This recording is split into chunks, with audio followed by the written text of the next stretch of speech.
Good morning. Today is Tuesday, August 17th, 2021, and this is a meeting of the Virginia Redistricting Commission. I'm Greta Harris, co-chair of the commission, who will be presiding over this meeting. I want to remind members, staff, and any other speakers on today's meeting of a couple of items.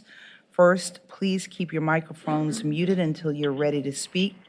This improves the quality of the audio for the meeting. Before you speak, remember to unmute yourself. Also, please remember to state your name before speaking and especially before making a motion. This helps in our keeping track of what's happening. Any votes taken will be done by voice. Staff will call the roll for each vote taken. As we transition into in-person meetings, we will follow the pre-COVID standards for public comment. Any individuals who would like to provide public comment at the full commission meeting may do so at the physical meeting place. We appreciate the public's participation, especially as we revert back to past standards. Such comment will be limited to 2 minutes at the discretion of the chair. I also note that members of the public who wish to comment on an agenda item may do so by sending an email to and if you are calling in or listening in, could you please mute your phone? Thank you. You can send in or comment on an agenda item by sending in an email to varedist@dls.virginia.gov. The comment will be posted on the division's website at https://virginiaredistricting.org. Again, for members of the public who would like to comment on today's meeting, the email address is varedist@dls.virginia.gov. And now I would ask the staff to please call the roll, please. Oh, it's on. Mr. Abrinio? Present. Mr. Feliciano? Present. Mr. Harrell? Here. Mr. Hutchins? Present. Mr. Kumar? Here. Ms. Trost Thornton? Present.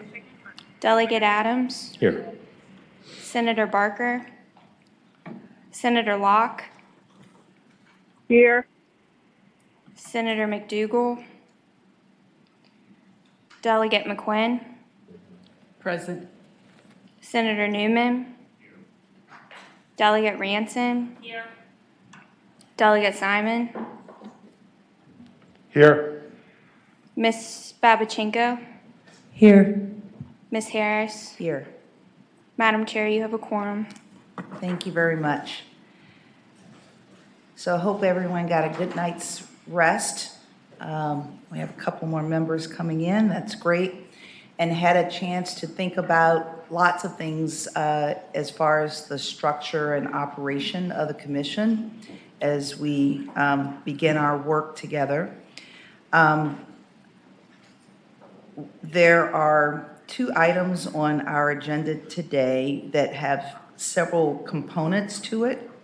The first is the criteria guidelines, and under that, from my note-taking yesterday, I had 4 items that we were going to be looking at, specifically around as it relates to guidance from both sets of legal counsel. One was whether or not, I guess in the title of the working document, whether or not we were going to keep commission guidance language in that. There was a decision that needs to be made on the deviation variance. There is subdivision language that we need to make some decisions on, and political neutrality, all in the criteria. I think those were the 4 items that were still in question. Under the guidelines as well, I think we were going to make a decision on map drawers, and we will make a decision on the starting point for our maps, whether we'll start with a clean slate, the current maps or something in between. And then lastly, we will make decisions on how we will organize ourselves to work with map drawers, whether or not we're going to have subcommittees and how those will be divided among members of the commission. Are there other items that other commission members wanted to discuss at today's meeting? Okay. All right. And then just being positive that we're going to be able to get through all of these items today. Our next meeting is next Monday, the 23rd of August, where I think, depending on our decision-making today, that we can work together to craft a work plan and schedule and be able to map out the next several weeks of working together. So why don't we start at the beginning with the proposed redistricting guidelines and criteria that was passed out yesterday. Does everybody have a copy of that for review? And unless people have another suggestion, we'll just go down the list that I read out. And I'm going to ask Dr. Creighton to maybe, I think this was one of your recommendations, that we somehow maybe not keep commission guidelines in that first highlighted portion. Do you have a copy of the criteria? Or maybe I think Meg or Claire have some extra copies. Thank you. It was the first piece of highlighted, the yellow highlighted area. Would you like to just reiterate what your concern was, and we can make some decisions on that? Sure. And to give full credit, I think Mr. Hebert Okay. articulated some of it, but we've talked and agreed about it. I think the concern was that because the guidelines are meant to replicate, as the commission noted at the last meeting, the law, statutory law and constitutional law, it would be a little bit perhaps confusing to some who read this to suggest the commission guidance was sort of the prevalent guide for how districts are going to be drawn. So just by taking that language out, it makes clear that the things that were guiding these decisions, although obviously the commission would make policy choices, were statutory law and the Constitution. And so by taking that language out, we think it makes it more clear. Just in that one line? In that one line, the highlighted portion. Okay. All right. Do we have discussion on that? And is that do we need a motion if we want to take that out? Oh, sorry. Madam Chair, I guess I'm wondering, kind of in general, it seems like this document had general agreement. Was this an item that there was some disagreement on? And if so, Madam Chair, I just ask, what was the disagreement? Thank you. So, Madam Chair, Brian Tyson, yes. So as the document goes, I think we, as the lawyers for both Republicans and Democrats, agreed on all the pieces that are not highlighted in the document in front of you. And the disagreement as to this line in particular was just whether we needed to state, as Dr. Creighton said, specifically, are we looking at all these different things? Our belief is that it makes more sense for map drawers. I mean, the statutes and the Constitution are what they are. You as the commission are giving direction to people who are actually drawing the maps based on this information. So our belief is that it makes more sense to say, if you're faced with a question as a map drawer, go to that section, go to commission guidance, look at this in order of priority and work your way down there, instead of a map drawer trying to do their own interpretation of the constitutional language and the statutory language. That's what y'all are doing by putting forward this guidance. Madam Chair. Yes.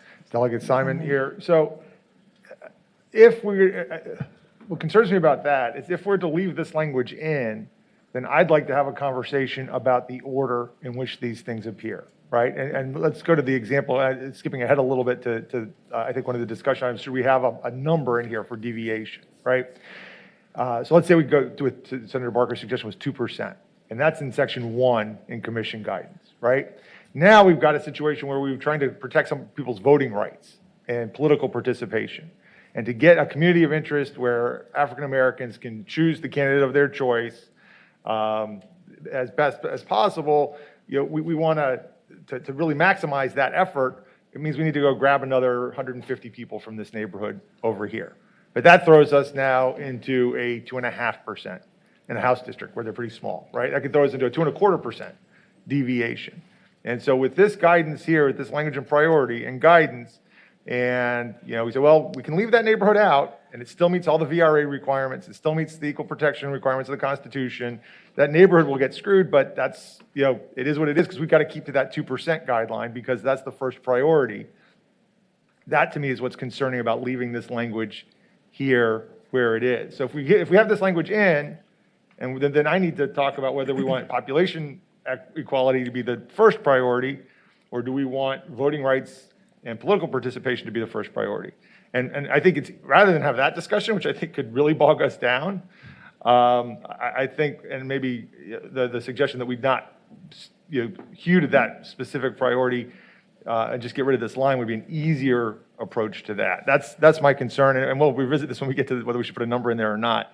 But I just wanted to, again, with the benefit of the night to sort of think about this, Madam Chairman, that's my concern with putting a priority on. And that's what happened, frankly, in the House of Delegates. And that's why we had so many split precincts in this last election. We had a 1% criteria, and we didn't have a prohibition on splitting precincts and jurisdictions.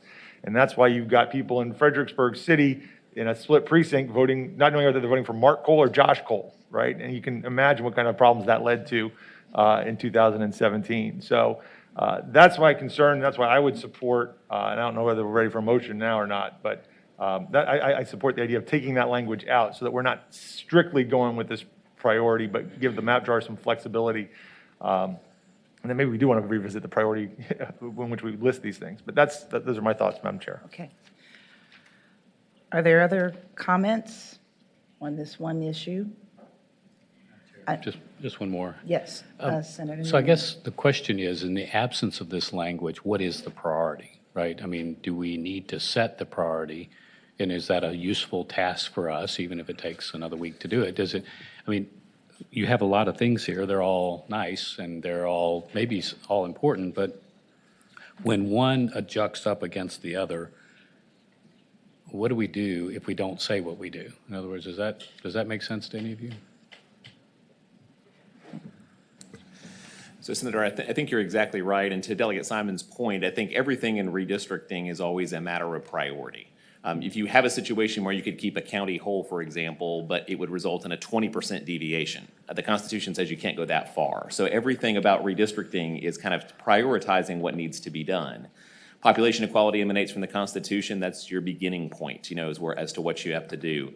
The Voting Rights Act is critically important, and ensuring Voting Rights Act compliance is critically important. You would prioritize the Voting Rights Act over, for example, keeping jurisdictions whole because of your duties under federal law.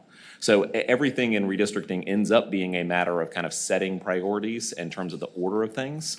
And so, again, that's why we think it's important that even if you're not going to include the listed in the commission guidance section below, it needs to be clear that you are announcing these categories in order of priority, so that way if there is a question, you can deal with it.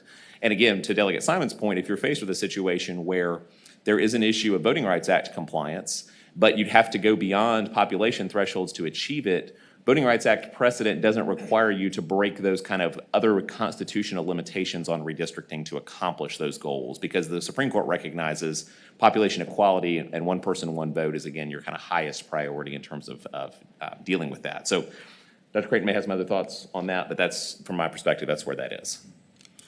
So I think it is fair to say that there are questions at some point that come up about priority. I still think, and this is where we started, the message that you want to send to the public is that the guidance here is sort of the work that you do looking at statutory law and the Constitution. There certainly are going to be moments where it's very clear where the priority is. If it's the Constitution compared to a statute, obviously you go with the statute.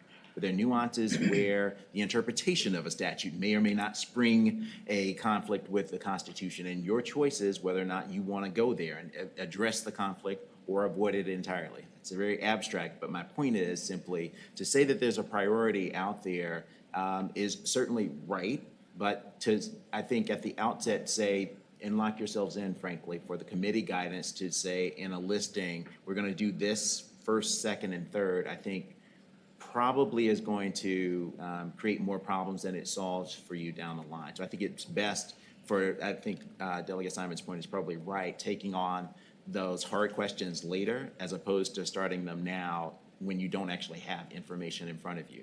We know we have to deal with statutory and constitutional law. The questions about policy we can lay out, which we've done there, I think, nicely in this document, but how they all work together, I think, are hard questions, and you all as a group can work through them as circumstances occur to you, because I feel like in this instance, we just don't know yet all the different ways in which these potential conflicts will come up. Okay.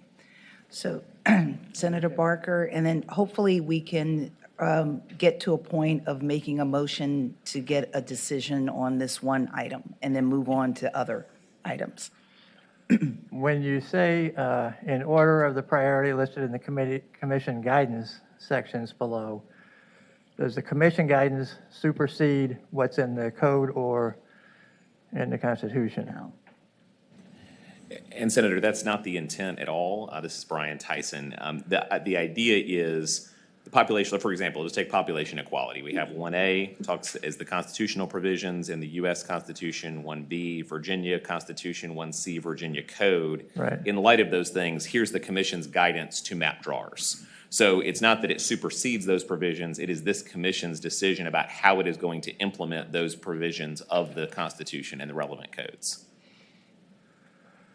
Okay. I might do a follow-up just for... Okay, quickly. If we feel that there is conflict between something in the code or the Constitution and what's in the commission guidance, how do we deal with that?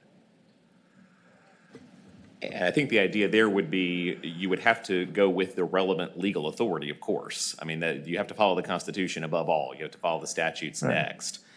We have tried to, as best we can, capture in the commission guidance section that we've all agreed on that this is guidance to comply with these provisions of the law. So the idea is we've encapsulated that, and if we've missed something, then obviously the law will control on that. But given that we've all agreed on those points, I don't think that's going to be an issue. All right. Dr. Creighton may have any other thoughts? No? No. Yeah. Madam Chair? Yes, Mr. Brenio. Yeah, James Brenio. And actually, from a structural standpoint, when I'm reading this, I guess that was probably one of my concerns is it seems to me as the commission guidance seems to, since you subsume the statutory language, I think there's just some ambiguity there that I think the public could miss. And also just getting back to Delegate Simon's point, I think by saying in the order of priority, if we're going to do that, we actually have to have a discussion about what the priority is, and I don't think we're just in a position to do that. So I think that right now the language is a bit confusing and it is not productive right now. So thank you. Okay. Madam Chair? Yes, Delegate Simon. So I think maybe there's another approach to this, and I apologize, because I think this maybe is the approach they started with, and then I and Senator Barker and I had some questions about it, so they came back with a different approach. But it seems like really 1A, 2A, 3A, right, the U.S. constitutional stuff, those are actually your top priorities, right, because it's constitutional. In no particular order, actually. You almost have to lay those out straight across the top of your pyramid, right? And then you've got Virginia Constitution. Again, those don't necessarily get any priority over the other. And then you've got U.S. statute. So if they're, and laying them out like this is 1, 2, 3, I guess right up until we get to the commission guidance, it all makes sense. Is it makes sense to take the D's out, all the commission guidance pieces out, and pull them into their own section? So population equity, Constitution, Virginia Constitution Code, voting rights, U.S., we get that out, and then pull out the commission guidance piece into one linear document, which we then could sort, not necessarily in the order in which it appears in this outline, right? So in some cases, we'd want certain guidance about political participation to have a higher priority than some of the guidance about population equity. Obviously, with congressional stuff, you can't, right? It's got to be within one person, period. Nothing else matters, right? So that's your top priority as far as the House districts, I mean, in the House of Representatives districts. Again, I know we're trying to move on. I don't want to propose a full rewrite, but I think given the questions that we've got and understanding how it all works together, it might make sense to pull this out as, in light of all these numbers above, this is the commission guidance, and that would give us flexibility as a commission to then resort the guidance in a different priority order than it is laid out in the rest of the document. Are you making that a motion? I would move that we do something like that. And Madam Chair? Yes, And Mr. Marino. as we're talking about this, perhaps we could even put a little statement of purpose section, like what is the purpose of the guidance? It's not meant to subsume the language, it's just really to provide guidance, just to make full clarity for the public. Just a suggestion. So we do have a motion on the floor that, Madam Chairman? Madam Chair. So I guess when we were here a couple weeks ago, that's what was proposed. There was a document that just had the commission guidance, and it had none of the constitutional language, U.S. Constitution, none of the state constitution, none of the code section, and same people are arguing about that now, said that has to be in there. And now today, we're saying, no, don't have that in there. I mean, all those things are written in other books, not in a document from that this commission is going to produce. So if, I think there's probably more of a threshold question. Are we going to give any commission guidance in a document, or are we going to make each decision individually each time? That's really the question we're talking about. So the Constitution's always going to be there, the U.S. Constitution. State Constitution's always going to be there. Code's always going to be there. Those are, like I said, those are written in other places. So what we're deciding when there's a question, how are we going to deal with that question? So we can either produce some direction from this body in an overarching document that we reference back, or we can sit here and make those decisions each time they come up. So each time a map drawer looks at something and says, could go this way or could go that way, we take a vote. So those are that's really the discussion that we're having. Madam Chair. yes. Delegate Adams, and just to clarify, I mean, there is no disagreement between council as to the commission guidance. I mean, that was agreed. So it's just a matter of placement. And, right? And I guess I'm just having a hard time understanding the opposition to placing it where it's placed when there's agreement on, and it seems to be of assistance in placing it here. Madam Chair. Oh, okay. Dr. Creighton and then Delegate Simon. I'll be brief. We do agree as to the content of the document. Our suggestion about the highlight was sort of a more parsimonious form of, I think, what Delegate Simon has offered, and we're open to either approach. We do think, just to be clear, that the commission should set up its own guidelines so that they are, at least for like 80 to 90% of things, sort of laid out, and you address the rest when it comes. But you can do that either in a separate document, as Delegate Simon offered. We think taking out this highlighted portion could work as well, but we're comfortable either way on the content. All right, Delegate Simon. I just, again, the reason we're revisiting this is because the issue of priority has been highlighted by the council, right? I think that this is a great document. I'm glad you guys agree on it. I like the organization of it. However, as I said at the beginning, to the extent that this is, you've got to start somewhere. You're writing a document, you've got to have a 1, 2, 3, and 4. To the extent that that becomes the priority, because it was the logical way to lay it out, doesn't necessarily reflect the values of the commission. I think the order of the priorities that we lay out ought to reflect our values. And one way to achieve that isn't to throw this whole thing away. All I'm suggesting here, and the motion, just to be clear, is to take the guidance portions out of this outline and leave them as a separate section at the end so that you can reconfigure. So you can have some population equality stuff that goes as one, but sometimes so you can mix and match essentially from these categories in setting your values and your priorities. Because this document, these guys are lawyers, they're telling us what the criteria are, and they're telling us what the guidance is on how to comply with the law. Priority is more about what our values are. What do we care about more than the other things where we have flexibility? And my suggestion to pull it out and put it inside this document in a separate section was to give us flexibility to have an order, a priority that reflects our values. Senator Barker, and then we do have a motion on the floor. And I want to know if we have a second to that. So Senator Barker. Thank you, Madam Chair. there are some things in the guidance sections of this document that cause me some heartburn. And there's a theme in a couple of them that I will touch on now briefly. In the commission guidance on population equality, you say, with total population variances minimized as far as possible. When you use language like as far as possible, when we're drawing congressional districts, we get to 0 variance. That means, to me, that we have to go to 0 variance in the legislative districts because that's as far as possible you can go. We're going to do it on the congressional districts. We obviously can do it on the legislative districts. And so I'm concerned, and there's a similar concern I have on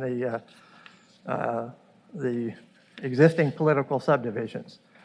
Again, shall be preserved to the extent possible by avoiding unnecessary division of those subdivisions. The only necessary division of the subdivisions is to be able to say you have too many people to be able to put them all in one district. So all the other things, so I think as long as you have absolutist language in there saying as far as possible, we are in essence setting ourselves up for a difficult situation. How do we be able to, it basically pushes us to the extreme on various issues.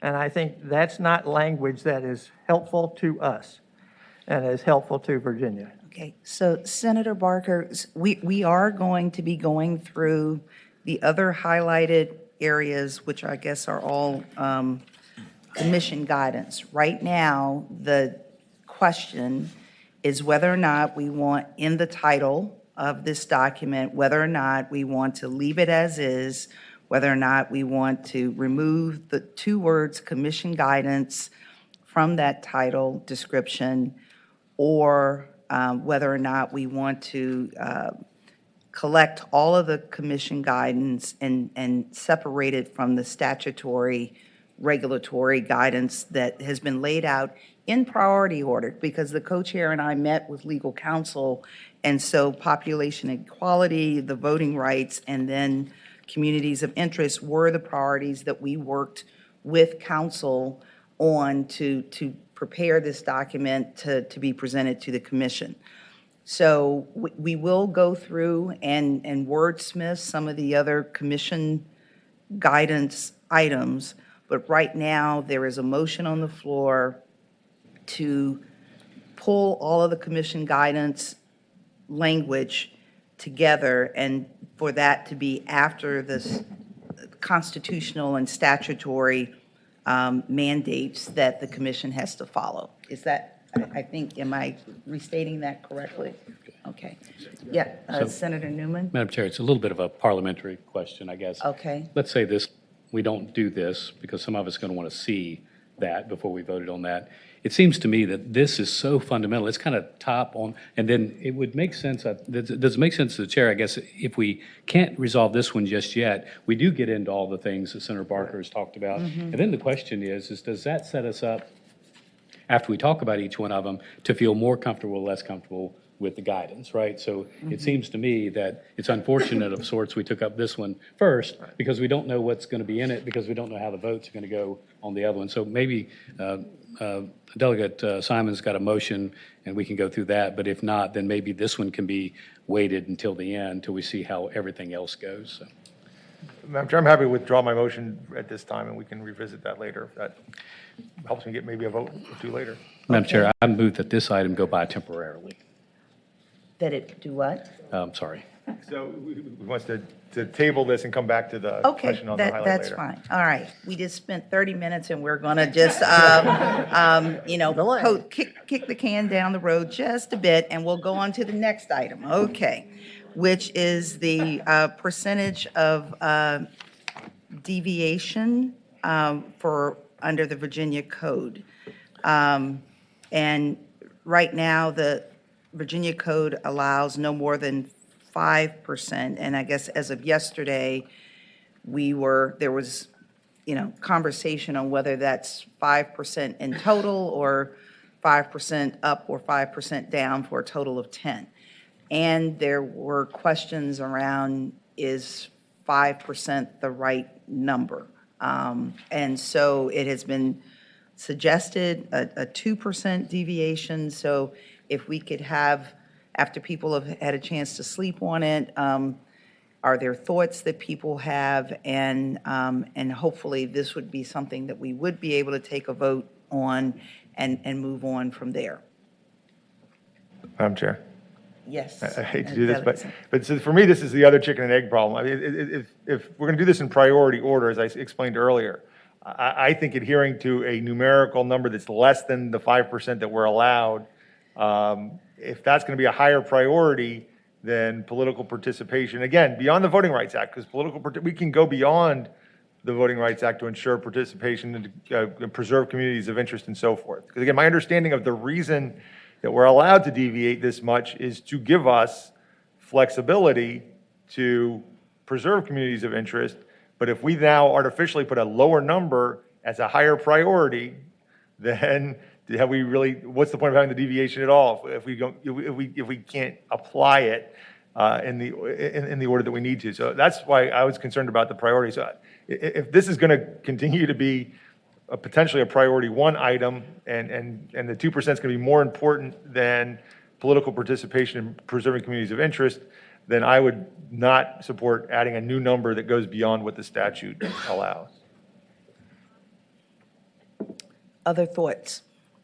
Madam Chair? Madam Yes. Chairman, can we just clarify what we're talking about? We keep saying that it might need 5% up or down, or 5% total. We've never clarified that. The first thing before we argue about it is find out what it is we're arguing about. Okay. Does someone, maybe some of the legislators who put this in place, is it 5% total, or is it potentially up to 10% deviation? Madam Chair? Senator Barker. As a legislator who was involved in drafting these things and worked with a number of different people in doing that, this would be 10% total variation. 10%. And this was done to basically give us the maximum flexibility.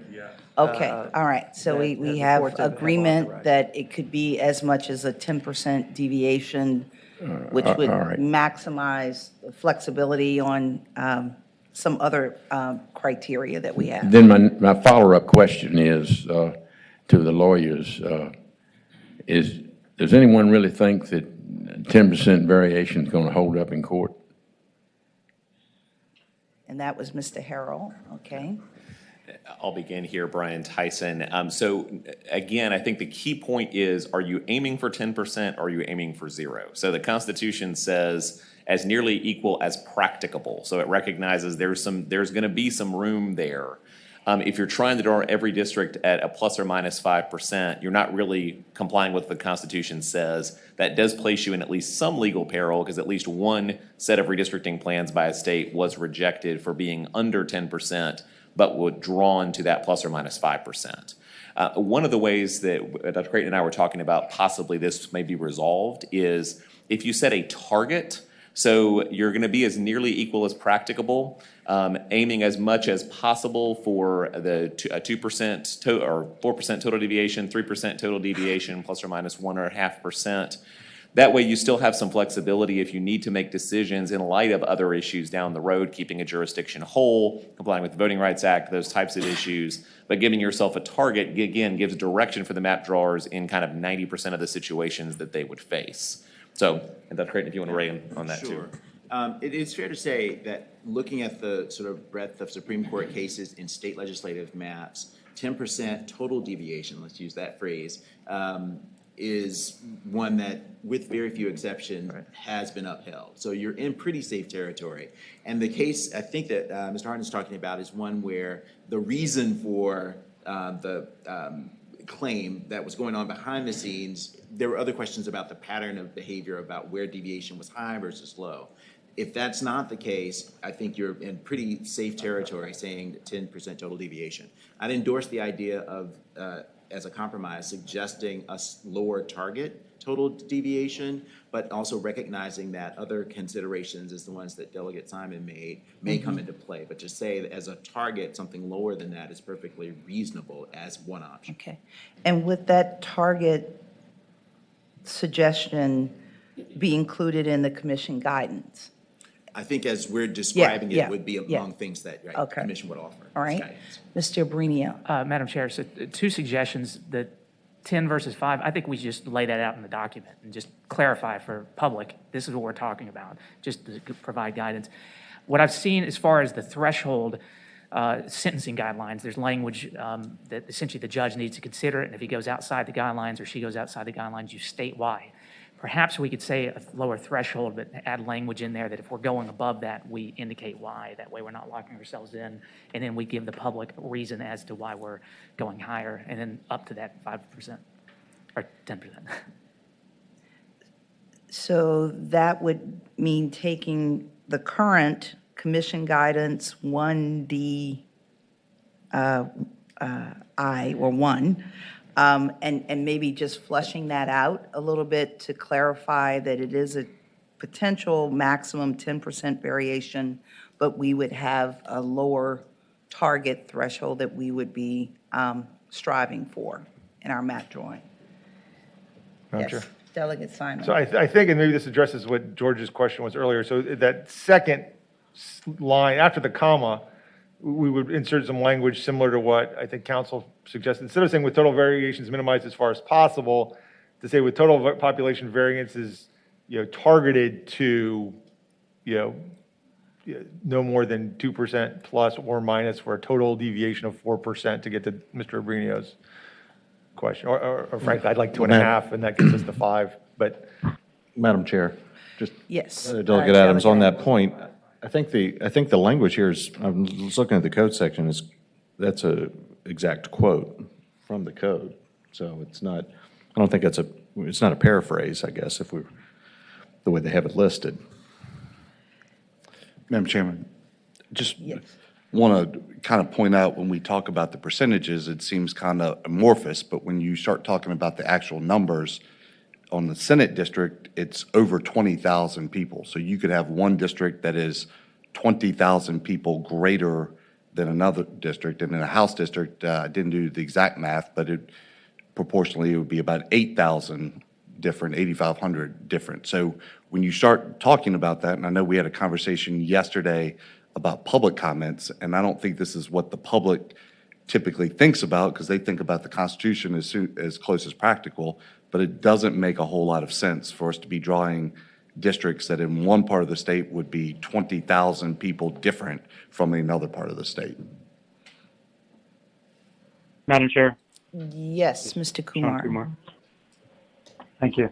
If one concern I have with the arbitrary numbers, I mean, not arbitrary number, but setting a guidance somewhere between 0 and what's permitted by law.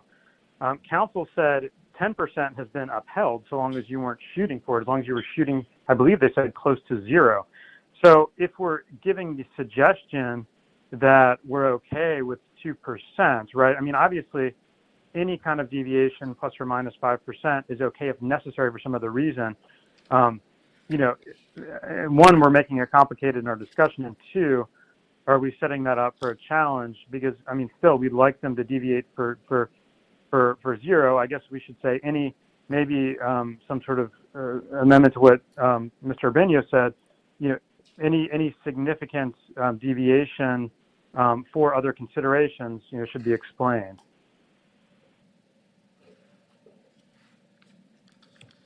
Okay.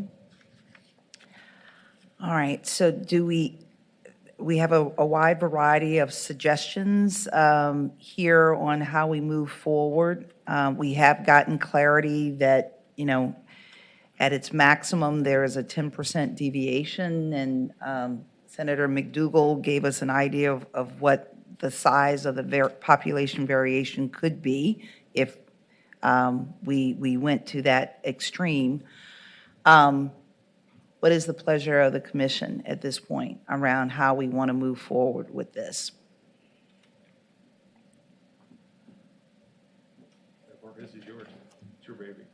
All right. Well, I'll make a motion here, just to put something on the table, that we have it basically leave in the 5% that's in the reference in the code there, and not try to change that. But Senator Barker, could you speak up just a little yes, bit? Yeah, I'm thank sorry. you. I'm sorry, Al. What I'll do is,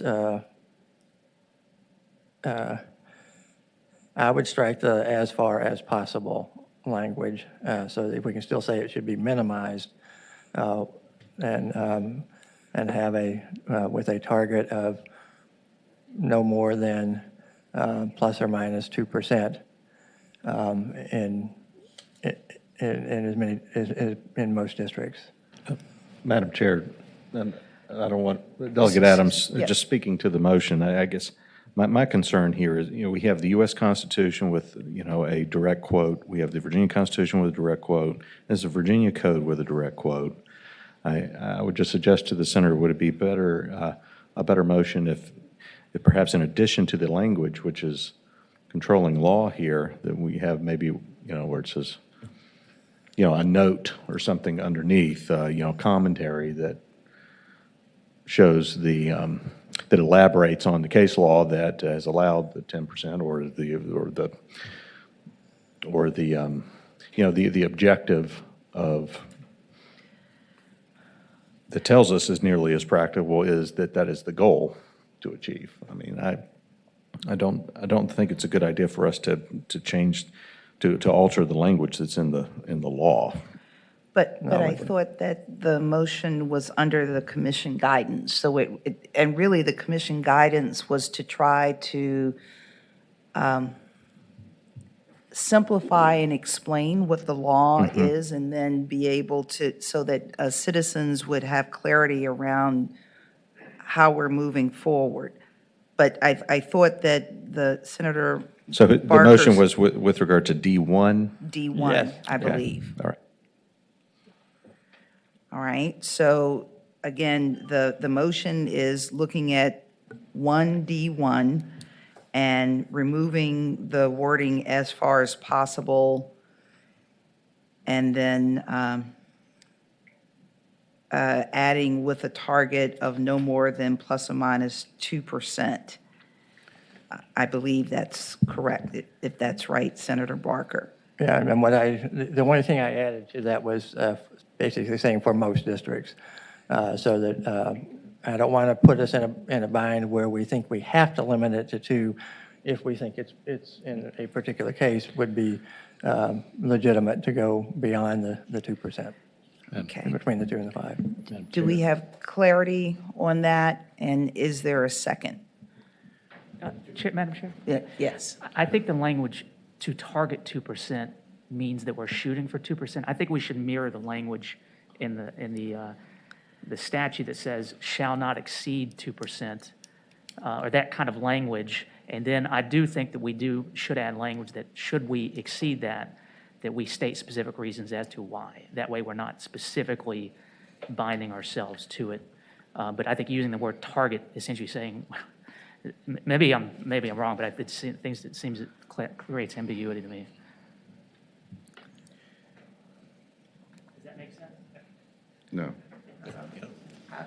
I'm flexible here on this one, so whatever. Yeah, okay, Dr. Creighton. Yes, Kareem Creighton.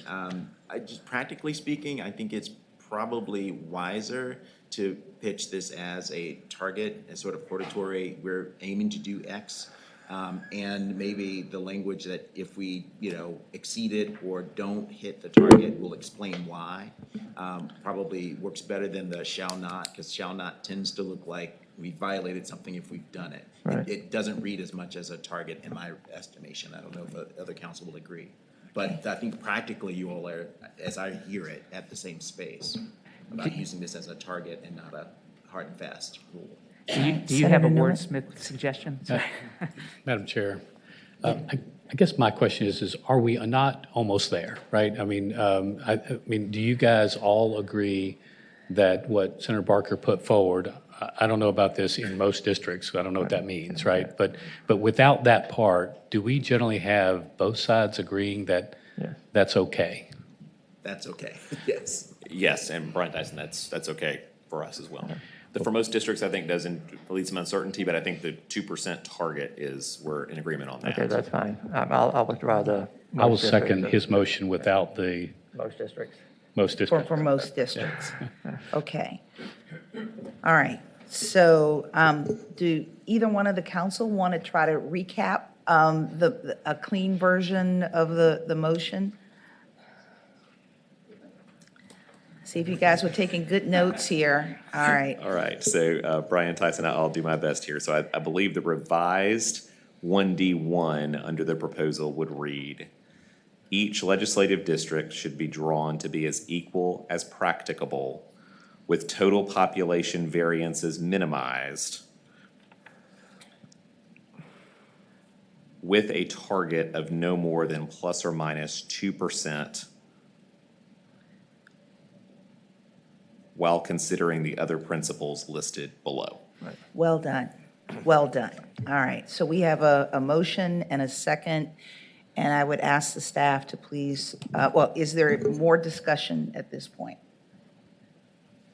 Okay. Madam Chair, just one quick question. This is Sean Mr. Kumar? Yes. Could target get us in trouble, or is it just permissible deviation would be better? Because again, we're targeting 0. Could you repeat that, Mr. Kumar? I'm wondering if the word target gives me heartburn. If it, I mean, I know we're talking about a context within a context here, but if council thinks target is fine, but something like permissible deviation of 2%, if that's not an issue, then I'm fine with it. But I'm just wondering if there's an issue with the word target. Does council have any response to that? This is Brian Tyson. Target doesn't give me heartburn because it's coming after the language of as nearly equal as practicable. Right. So we're explaining this is the goal. The goal is as nearly equal as practicable. Right. We recognize there may be some variations up to this level and that's kind of what we're working to stay within. So from my perspective, that doesn't give me heartburn. Great. No, we would agree about that. Okay. All right. Will the staff please call the roll for this motion that's on the floor? Thank you, Madam Chair. The motion was made by Senator Barker and seconded by Senator Newman to make the changes as described by council to Section 1D1 of the proposed redistricting guidelines and criteria. Mr. Abrenio, Yes. Mr. Hutchins, Yes. Mr. Kumar, Yes. Mr. Feliciano, Yes. Ms. Thornton, Yes. Mr. Harrell, Yes. Delegate Adams, Yes. Senator McDougal, Aye. Senator Newman, Aye. Delegate Ranson, Senator Barker, Aye. Senator Locke, Aye. Delegate McQuinn, Aye. Delegate Simon, I guess so. Ms. Babichenko, Aye. Ms. Harris. Aye. Madam Chair, the motion carries 16-0. All right, we're making progress. Let's move on to the next item. Okay. So let's look in the criteria at section 3C1B, which states the integrity and priority of existing political subdivisions should be preserved to the extent possible by avoiding unnecessary divisions of those subdivisions. And I believe that Senator Barker, you had concerns over that language? Yes. Okay. Can you speak to that, please? Yes, I'd be happy to. It seems to me there's somewhat of a conflict here in that the language that's in the code basically says under 3B 2I, political boundaries may be considered. So that And that was put in to be able to provide an opportunity for jurisdictions to make an argument for whatever they wanted to make, whether it's, keeping them intact or splitting them or whatever would be the case.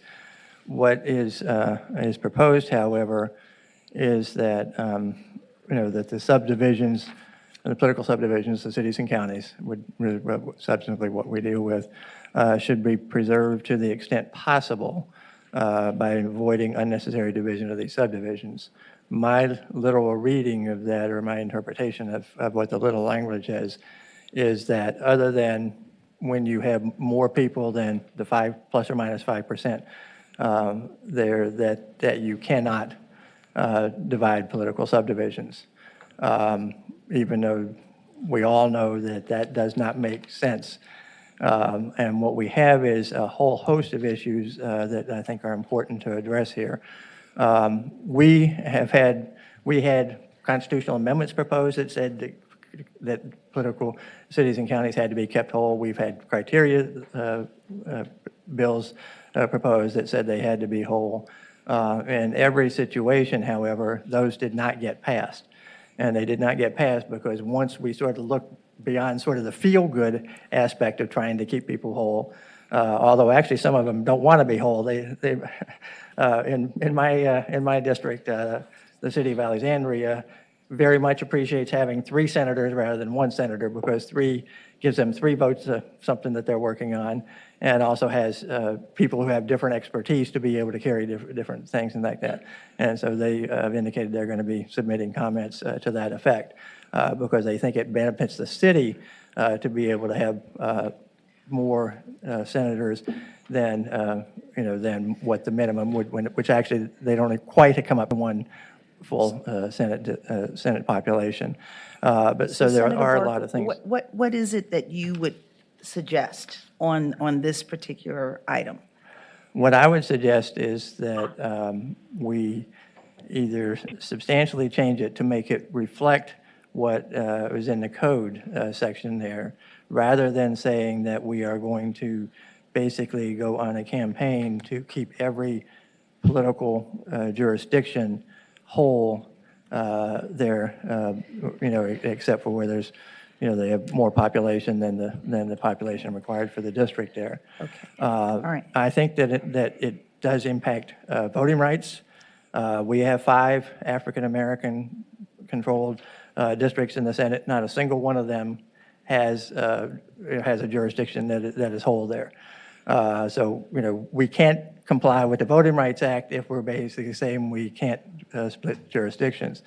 If 2 of the jurisdictions are Richmond and Norfolk, 2 of the jurisdictions that actually could do that, but if we did that, we would actually be packing African Americans into a district, and that would be a racial gerrymandering, just like we experienced when we went to court, in the last decade. So it seems to me that there are significant issues there. In addition, what I've done is, since I've worked extensively on this over the years, have looked at what the effect of that would be. And in many situations, what it would do was it would actually also cancel out the political neutrality thing. In that if you keep jurisdictions whole, you don't have the ability to balance it to basically what's, we have in the political neutrality says map of districts shall not be, when considered on a statewide basis, unduly favor or disfavor any political party.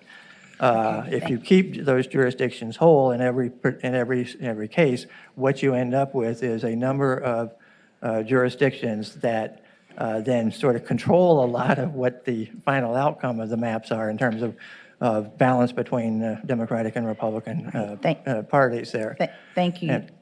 Okay, all right. And we have Senator McDougal and then Delegate Simon. Thank you, Madam. Madam Chairman, I think even though I respect Senator Barker, I was the victim of some of that thought process, and I disagree.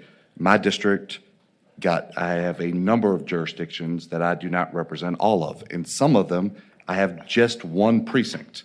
So you have a jurisdiction that 1 precinct, 1 group of individuals has to go to you. And then when you get multiple districts like that, It makes it very difficult to represent them because you have some jurisdictions that you have whole, some that are broken up for different reasons or not. And I also have to remind Senator Barker that not every Senate district that was comported according to the Voting Rights Act is represented by a minority. So it doesn't always work out the way that you plan. So I find I have 10 counties in my area. I have one county that I have one precinct, one county that I have two precincts, one county that another senator has three precincts that run up an interstate, and those citizens, sometimes they call me, sometimes they call the other people. They never know who represents them, and it makes it very difficult. So I do think it's important that we work to create jurisdictions that are together. But we know we have jurisdictions like Fairfax. You have a lot of different members, House and Senate in Fairfax, in Virginia Beach, in Chesterfield. I'm thinking of the largest jurisdictions in the state. They're going to be divided, but they don't need to be divided. Chesterfield doesn't need to be divided 10 ways in order for us to do it. And I think that should be a goal of this commission. Thank you. Delegate Simon? Madam Chairman, I would move that we strike CIB or C1B from the criteria. I think, as Senator Barker's adequately explained very lengthily, that we've got plenty of protections for those things in the code. The concerns that Senator McDougal has articulated, I think we can cover with our other language on communities of interest. And I think that this one would have some potentially negative unintended consequences, as Senator Barker has described. So that's my motion, that we strike CIB. I don't think we need that extra guidance.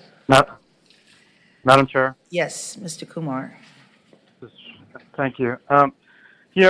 I think that, again, this is coming as commission guidance, right? It's going to come after the requirements of law, including protection for minority districts, right? And that we've said we want to do first, and we're engaging that expert first. So I think the risk there is low, so long as these are considered in some sort of order.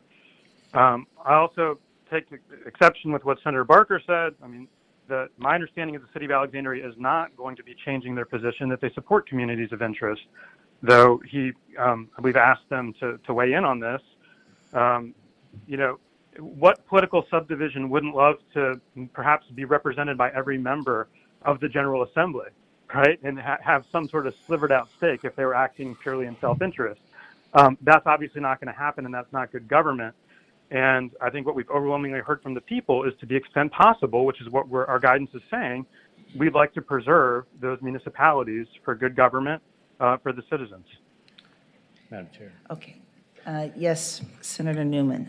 Madam Chair, I think I'm going to disagree also. I'm going to agree with Commissioner Kumar and maybe disagree with my friend George. You know, if there's anything we've heard from most people that spoke to us is keep my area together. Strangely enough, when we were in Longwood College, there was a ton of people from Lynchburg. And what did they all say? They all said just one thing, and that is put Lynchburg back together. And I know why they want to do it. It gets rid of the Republican there, and that's fine. But that's what they want. They want their community to be back together. And I just think that even if you start from far southwest and move forward, eventually you're going to run out of people in some county. And under this, that's to the extent possible, right? So you're going to have some areas that are going to be divided up. I think a great example today is in Northern Virginia. In Northern Virginia, we ought to, at some point, get before this committee the Senate map in Northern Virginia. It is the biggest spaghetti you have ever seen. You'll never understand it. And it produced 0 minorities. 0 minorities. And so we split up all those counties. Arlington got 3, Alexandria got 3. There's a tail running into every one of those areas. It is a mess. But not to get a voting rights problem fixed. It didn't produce any minority districts, not for Hispanics, not for African Americans, not for anyone. It was political expedience. And this, I think, goes directly to what we have heard the most comment about, which is put my community back together. Okay. So we have a motion on the floor from Delegate Simon to strike 3 3C1B. Madam Chairman? Yes. I'd make a substitute motion that we keep it in. Okay, we have a substitute motion and a second on the substitute motion, which I think we vote on the substitute motion first. Okay. It's just whether it's right in the positive or the negative. We have to vote twice, but okay. Okay, all right. So staff, would you please call the roll on the substitute motion for keeping 3C1B in the commission guidance document? And Madam Chair, I apologize. Yes. I don't, did we get any input from council on whether or not they had a position one way or the other as far, I assume since you wrote the document, you want it in. So is there anything else you want us to consider before we vote? All four of the lawyers agreed to and signed off on this provision, so there was no dissension on our side about this. Thank you. Madam Chair, Yes. I have Senator talked Barker. with Mr. Hebert, and he is not in agreement with this provision. That's news to us. All right. Well, I'll offer simply that the way in which I think Senator Barker is. Sure, of course, Dr. Creighton here. The way in which Senator Barker articulated the language here is, I think, a question of concern. I think the issue really to be considered is whether or not you can interpret this language in a way that is flexible, or if you view it as a hard, fast must-do. And to the extent that you interpret it as a must-do, it would be problematic. Madam Chairman, Chris Yes. Bartolomucci. I mean, the language was carefully worded. It says preserving political subdivisions, should be preserved to the extent possible by avoiding unnecessary division. So if a division is necessary, you can do it. If something is not possible, you don't have to do it. So this is not a straitjacket. It's guidance. This should be a priority, but it's flexible so that it can be set aside if a division is necessary or if preserving a subdivision is not possible. Will the staff call the roll call, please, Thank you. on the substitute motion to keep it, the suggested language in the document? Thank you, Madam Chair. I just was unclear as who made the second. Senator Newman. Thank you, Madam Chair. The motion was made by Senator McDougal and seconded by Senator Newman for the language of item 3C1B of the proposed redistricting guidelines and criteria be approved without change. Mr. Abrenio, Yes. Mr. Hutchins, Yes. Mr. Kumar, Yes. Mr. Feliciano, Yes. Ms. Thornton, Yes. Mr. Harrell, Aye. Delegate Adams, Yes. Senator McDougal, Aye. Senator Newman, Delegate Ranson, Senator Barker, No. Senator Locke. No. No. Delegate McQuinn, No.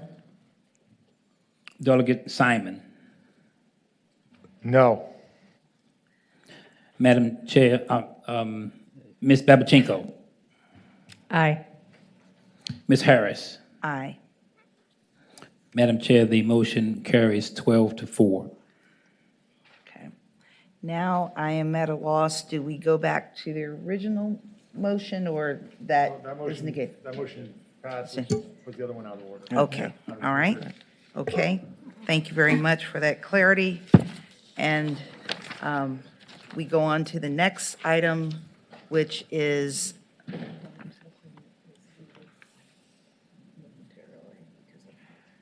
okay.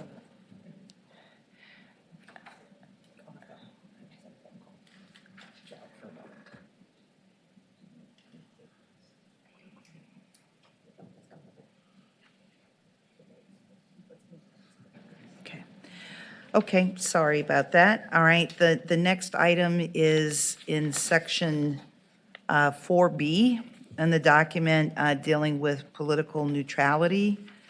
And this was one that was under the commission guidance that was highlighted in that our legal counsel did not have full agreement maybe on the language that was being proposed here. So I would turn it over to either one of the council to talk about that, please. So I'm not sure if this is one of the areas where we officially disagreed or. Okay. Oh, sorry. No, you're Kareem good. Here. I just realized I hadn't identified myself.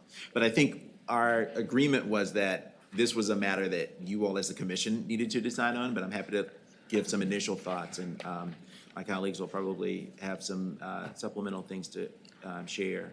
But essentially, the question was whether or not you all wanted to have an affirmative statement about political neutrality and how you wanted to effectuate that. So there's a question of whether or not political fairness is a value you want to embrace. I think we've heard that you all do.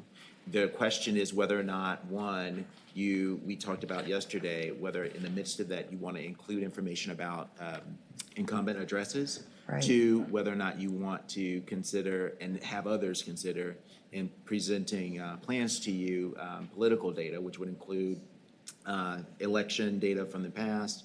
And now I'm forgetting the second one. I don't know. I think it was party registration. Oh, yeah, then, right, in this state, there's no party registration. So those are the sort of two main questions about information you get in, whether or not you want to have information on incumbent addresses, and then also whether or not you want information on some group of elections, past election data, to give a sense of where political people So are. the voting patterns, The voting patterns. or just having none of that information available?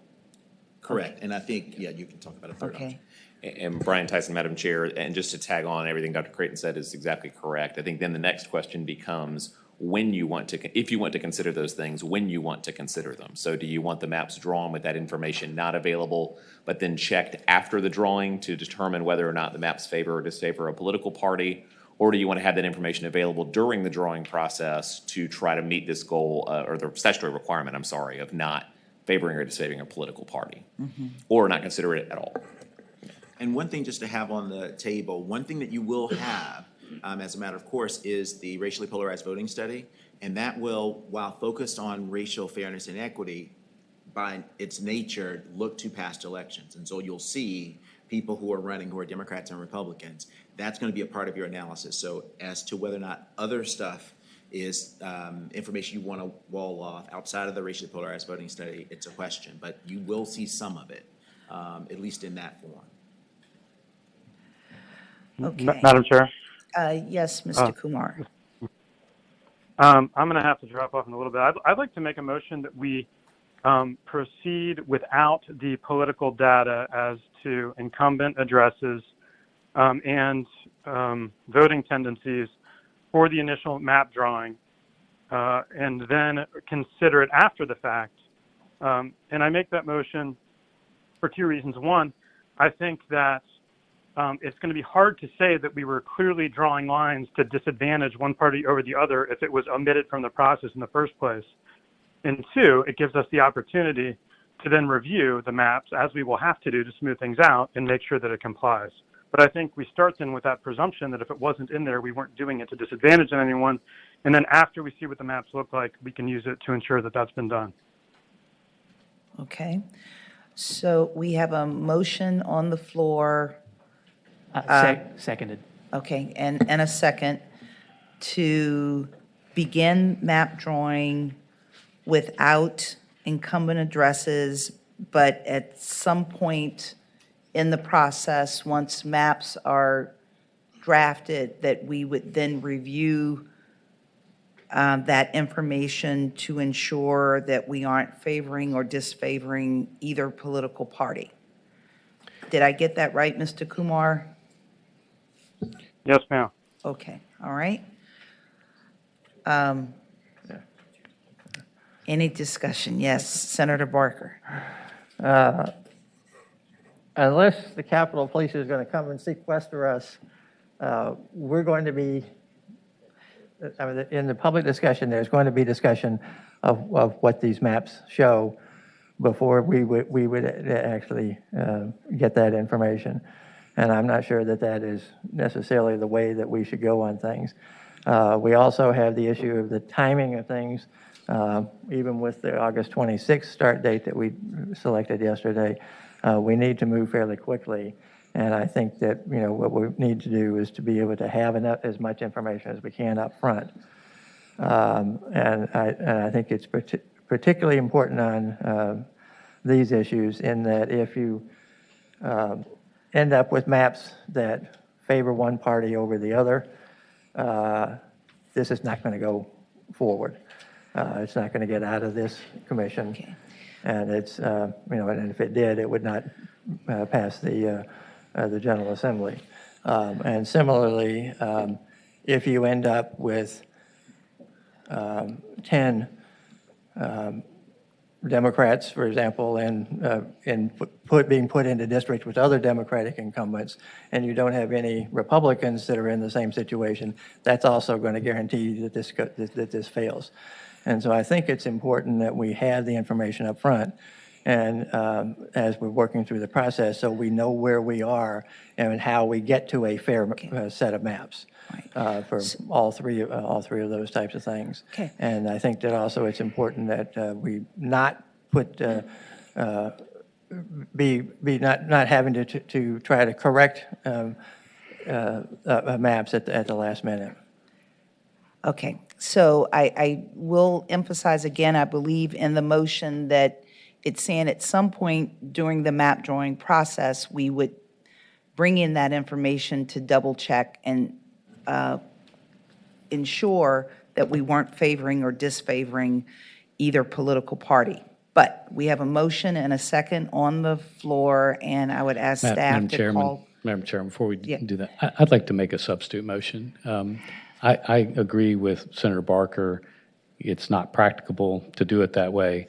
I would make substitute motion that we replace the words "and will/will not" with "may." The net effect, I'm very clear, is that the commission may consider these items as they go through the process.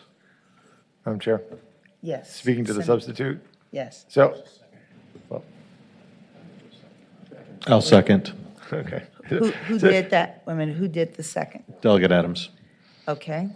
And now Delegate Simon. So, Madam Speaker, even though all of my Democratic citizens abandoned me on the last vote, that's okay. I'm going to support them on this one. I think that this is important.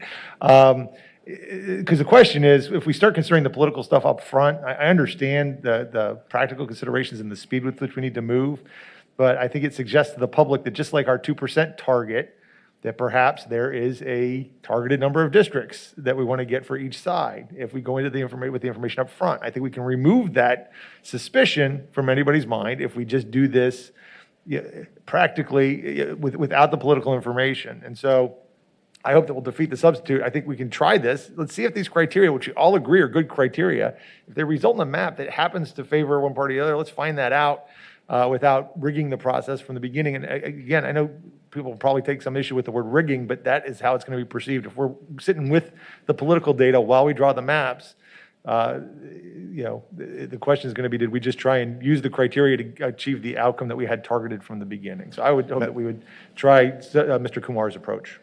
All right, Senator. Madam Chairman, I just want to make sure we're talking about the same things. If I understood Mr. Kumar's motion, it would be keep the language that I guess it's highlighted in yellow on our sheet, but in the bracket saying the commission may review the political data after the drafting of the plan is complete. So his motion is to keep that in. His motion just took out the incumbent addresses.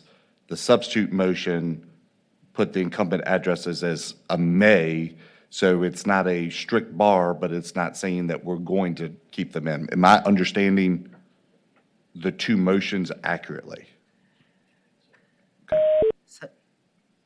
And we may have lost Mr. Kumar because he had another meeting that he had to drop off to. So, Madam Chair, I'm sorry. Yes. Maybe I am confused. Thank you, Senator McDougall. So if all we're doing is saying that modifying Senator Kumar's original motion, but changing the will not to a may, as opposed to picking one of those two words, will or will not, but choosing may instead, is that all that Senator Newman's motion does? Yeah, Madam Chair, I think the net effect of what is desired is that the commission may, other members may not, but I think the commission may consider the addresses, but also the political information. The reason for that is I do not know how, two things. One, I don't know how you ultimately get to politically neutral and not favoring one party or the other without it. I just don't think you, having done it before, I don't think you can possibly do it. And I'll just tell you, my other reason is that we do need to make sure that we, again, land this plane and ultimately making sure that we have some similarity that can get us to the finish line with the House and the Senate, I think means that on the addresses are pretty important. So mine would say that we may consider that. Others who are drawing maps may not consider it, but it would say that we may if we so desire. Okay. Madam Mr. Chairman, Burnett. Yes. can I get Yes. in on this? Yes, sorry. Round Yes. table over here. Yes. I understand the goal of Mr. Kumar's original motion, other than we're talking about the substitute motion. And I agree with the substitute motion because I think, as Senator Barker has pointed out,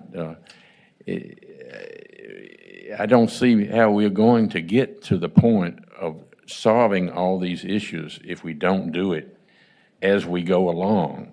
What's the point of doing it as we go along if you got to come back and redo it? Plus, nobody's mentioned one of the supreme concepts that we've got to include in this is racial equity. And you can't do that without the political information because that's the way the cases have been decided, as been pointed out.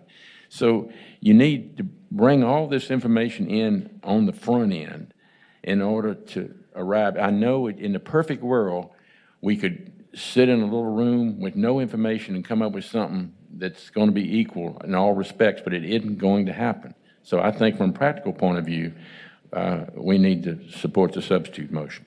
All right, Mr. Brinio. I appreciate that, Mr. Harrell, or Commissioner Harrell. I think that the reason that we passed this amendment was to at least give an opportunity to take the politics out of it. My view is I want to make sure that the public sees a version of a map where we don't consider the politics, so they can at least see what's going on there, and then presumably if it needs to be changed, it'd be changed, and then the public could see what we've changed and why, and justify it from there. I think that if we don't produce a politically excluded map, we're not considering the politics of it, it kind of defeats the whole purpose of the amendment. As far as, whether or not it passes the General Assembly and the Senate, if it doesn't, because the public says we want this politically neutral map, and you elected officials aren't following what we want, and because of that, you've now turned it down, well, presumably there's political consequence from that they have to deal with. And that's kind of the whole point of this exercise, I think, why we citizens are involved in it. And, giving the opportunity for some members to use political data and then giving options for others to not use it, that to me just is a situation for disaster, because now we're not even working with the same information. And I think giving the opportunity to have a political neutral map, and then if we need to revise it and see the public can see the changes, that's super important. So. Okay, so we have a substitute motion on the floor that has been moved and seconded, and we will ask the staff to call the vote on. Madam Chair. Yes. Delegate Adams, I just wanted to get clarification on exactly the motion. The motion, as I understood it, that I seconded was that, that from Senator Newman was to just put the language in there, To may. Because I heard Senator McDougal, try to clarify the initial motion with sort of brackets added. That's not included in the substitute motion, as I understand. What It's just brackets really about the considering later. In other words, you're saying from up front, Senator Newman.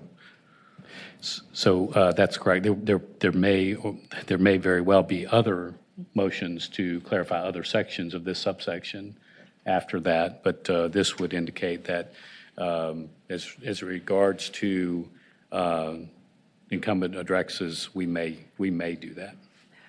Okay. Mr. Wade, are we ready for the vote? What? Yes.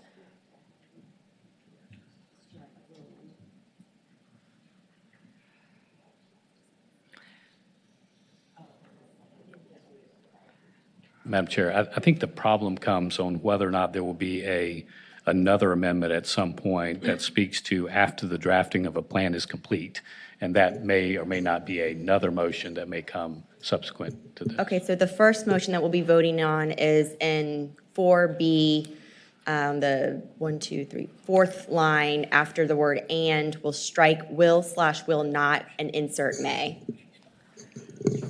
Yes, okay. Mr. Wade? Mr. Abrenio, No.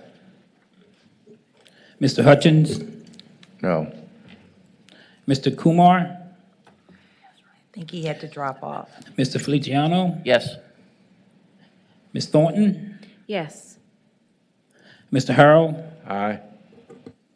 Delegate Adams, Yes. Senator McDougal, Senator Newman, Delegate Ranson, Senator Barker, Senator Locke, No. Delegate McQuinn, No. Delegate Simon, No. Ms. Babachenko, Yes. Ms. Harris, No.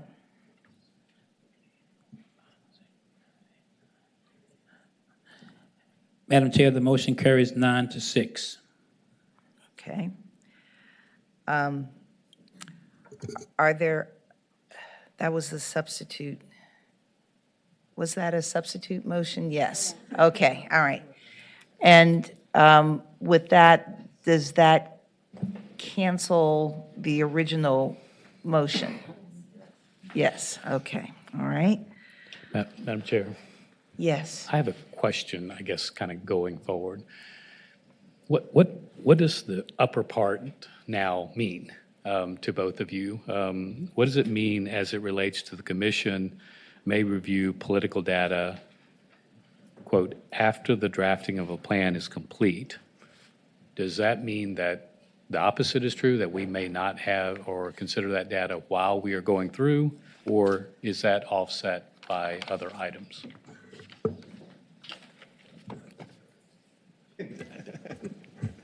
All right, Brian Tyson, Senator. So I think you raise an excellent question here. As it reads as amended, the commission can clearly consider incumbent addresses as part of the drafting process. So that's clear.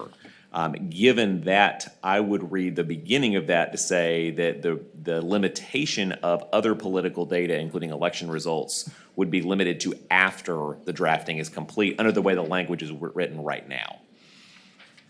Madam Chairman.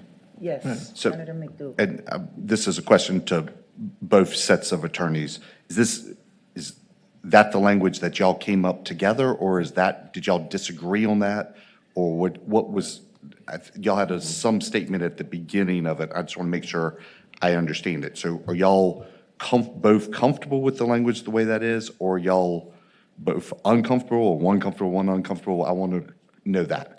So Brian Tyson, again, I'll let Dr. Creighton weigh in. Our position and kind of our view from our side was this is something y'all needed to decide in terms of how you were going to treat political neutrality. We didn't have a strong opinion one way or the other about what the legal requirement was or when you made that consideration. We viewed that as a policy call for the commission. So this language was some language that we suggested that might be useful, but it wasn't something that we had disagreed on or fought over. We thought this was a policy question for y'all. I'll let Dr. Creighton add if he has more on that.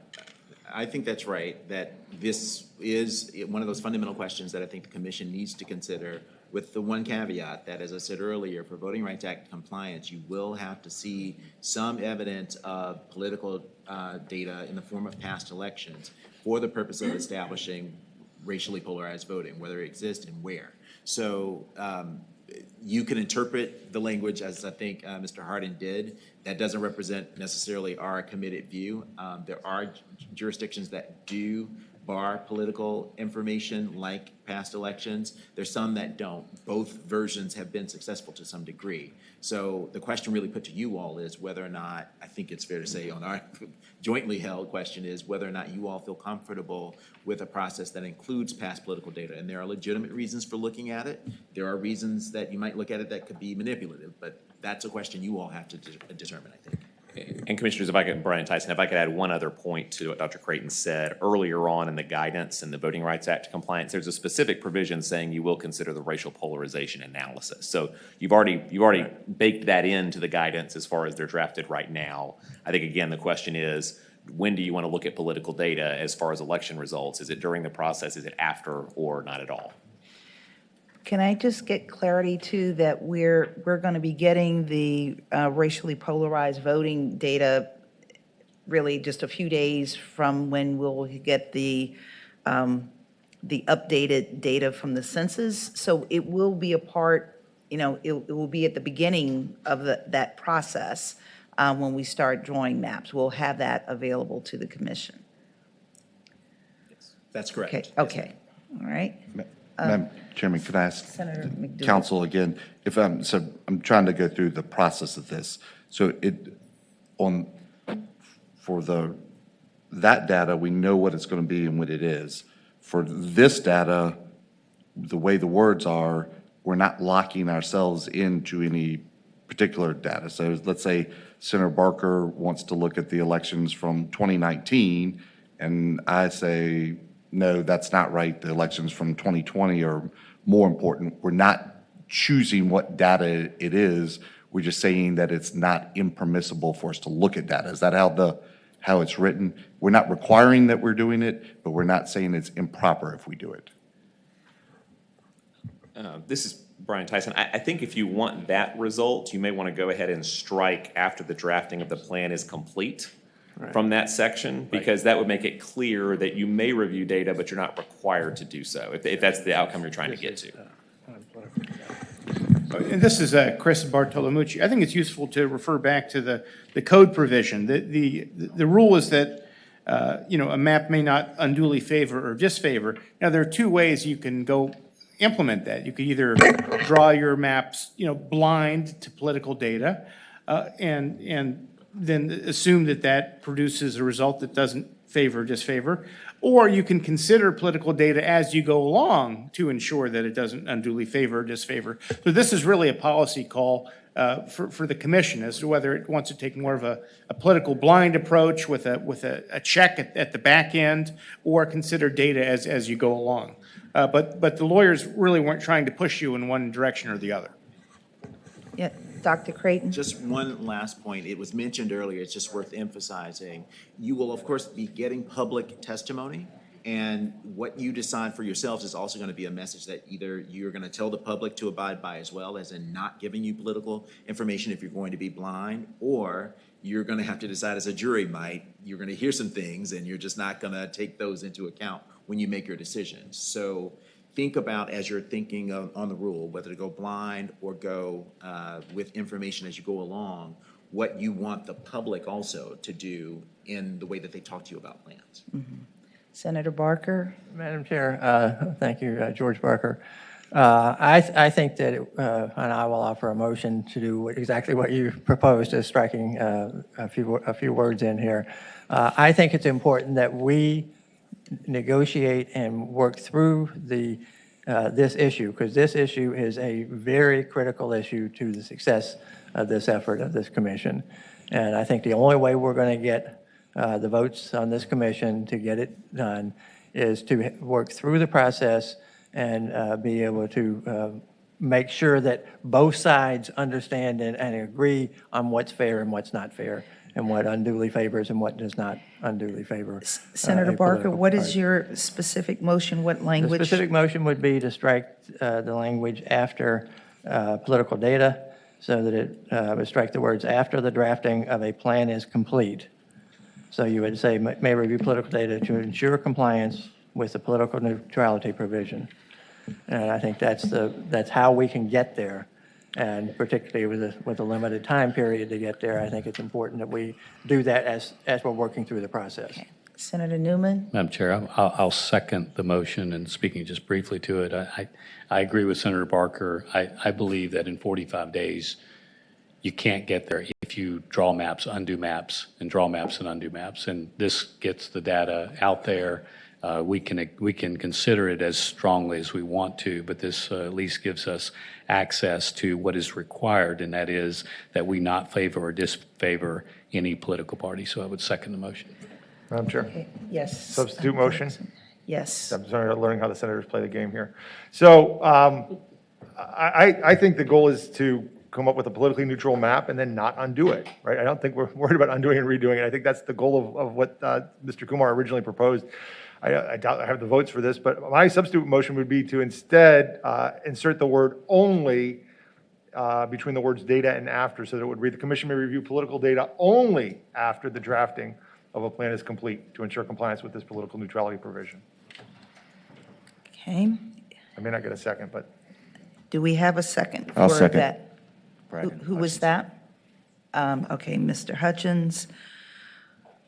Okay, all right, so we have a substitute motion. I'm really learning a lot about Robert's Rules of Madam Order. Chairman. Okay, yes. Madam Chairman, may I speak? Yes. I want to speak Mr. against the substitute motion.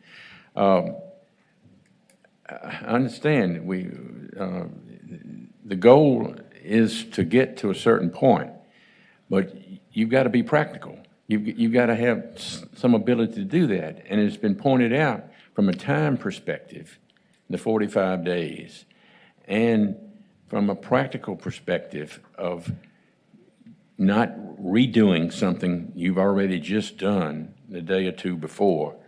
I think is no other way to get this accomplished other than the way Senator Barker's proposed. Thank you, Mr. Harrell. Mr. Wade, we have a motion and a second on a substitute, that is a substitute. Madam Chair? Yes. Virginia Thornton. And as a citizen commissioner, we're listening to a lot of elected commissioners speak their pros and cons of this. And as a citizen commissioner, I would like that information because I want to make sure I'm not doing the wrong thing and also doing the correct thing. Mm-hmm. And I would find, I don't like to go back and redo my work. If I've invested this type of time to reconsider after it's been completed, I would like all the information up front so that I'm making a well-informed decision. And I'm also basing a lot of my understanding with what the attorneys from both sides have already drafted for us, upon which we are to use to make our decisions. So I would feel most comfortable as a citizen commissioner to have the political data not after the drafting is complete. I think that goes in the face of logic, to be quite honest. Okay. All right, Mr. Abrinio? Just briefly, and Virginia, I appreciate that. I will say, though, that we also have to consider the aspect of what the public wants. And I think everybody's going to beg the question, what would have happened had they not had political data and tried the neutrality approach? And so that's all I'll say, but I appreciate it. Okay. Madam All right. Chairman. I'm going to go to the co-chair and then Senator McDougal. And this is really for the attorneys. We have this document that has political neutrality. It is one of the things we need to consider, but it is dead last on the priority list. Do the attorneys think that that is enough for a map drawer to consider everything else and then during the drafting process go to this very, very last item of political neutrality? And is that going to protect us enough if we're considering both of these, both political data and the incumbent addresses during drafting? Does that help us or clarify anything that, yes, it's being considered, but not in place of all of our other priorities given this document, which is, I think, the whole purpose of this document? Go ahead, please. Brian Tyson. Madam Co-Chair, I think looking at the various statutory pieces that y'all are governed by, the code section that lists out the various categories in the Virginia Code, this is the last of that section. And so I think in terms of just thinking about, again, the priority flow of this, looking at all the different components that go into it, the legislature in adopting the code put this in as that last item. I think that, again, working through the process, it makes sense to kind of place it in order of priority. It's a check at that point, and then go from there. We generally would agree about that. And just as a reminder, there are other levers that we can also use to assure that we're doing the work to comply with the fairness doctrine, as it's been expressed in Virginia law. Like our starting point is another place where you can have that conversation. But I think the placement of this provision is exactly as Mr. Harden mentioned. It's right. Okay. Madam Chairman. Senator McDougal? Thank you, Madam Chairman. I tell you, when I came in here, I was probably looking at it a different way, but now I'm thinking of it and hearing the different sides, because I do think there are some competing practicalities. But at the end of the day, this says we may. This is not requiring us to look at it. So we're still going to have additional discussions about what we would look at, and we're still going to have to come to agreements if we do look at political data, what that political data is, that is a commission that we do. So, and I guess I'm asking both sets of attorneys to make sure I'm reading this right. This is not requiring us to look at political data. This is, if we pass it the way it is, this is the way that Senator Barker's amendment is. This just says that we can continue to have that discussion about what political data we would want to look at before the end. Is that y'all's a fair assessment? Chris Bartolomucci, that's correct, Senator. The operative word is may as opposed to shall. The commission may consider data if it wants to. Okay, so we have a substitute motion and second, and Mr. Wade, can you call the vote?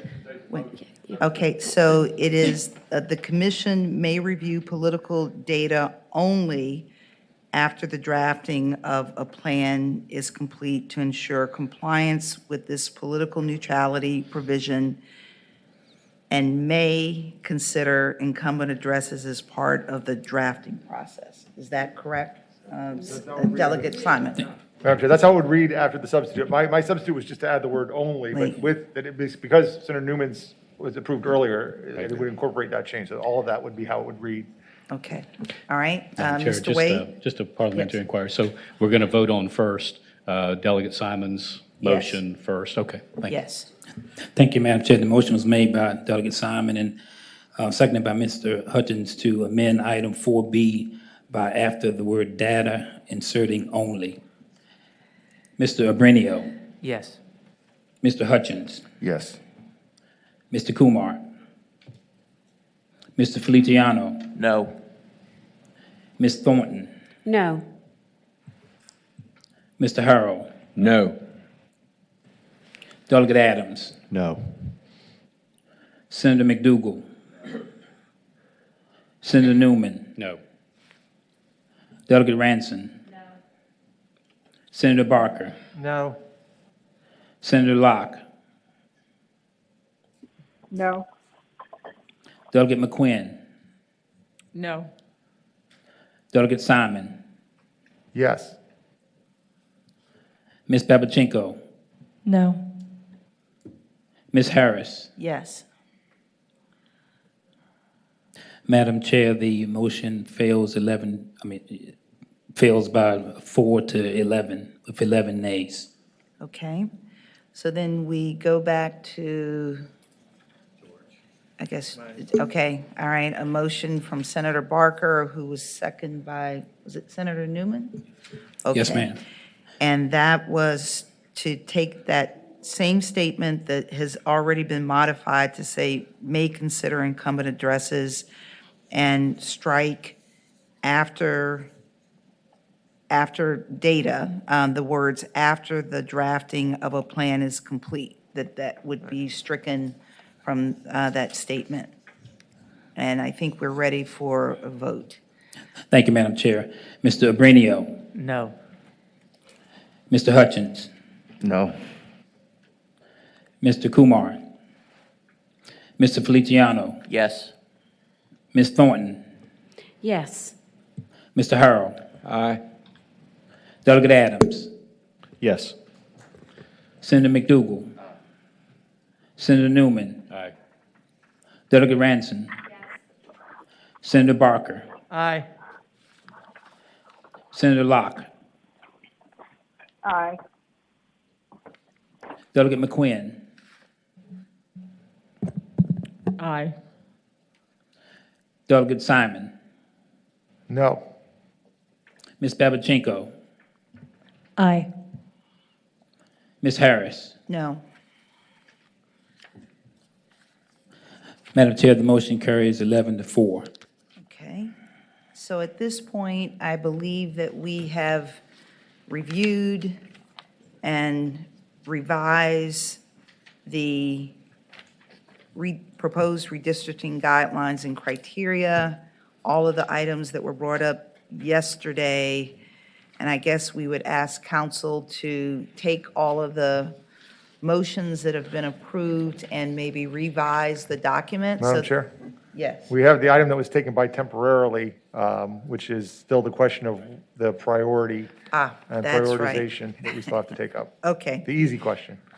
Yeah, all right, that 30-minute conversation. Okay, all right. That we didn't have. All right, so I apologize for that, just trying to move us along. So let's go back to the front page of the document, and I guess there was the discussion on a couple of things. One, whether or not we wanted to remove in that highlighted line, commission guidance, just take that out and keep going with all of the other revisions.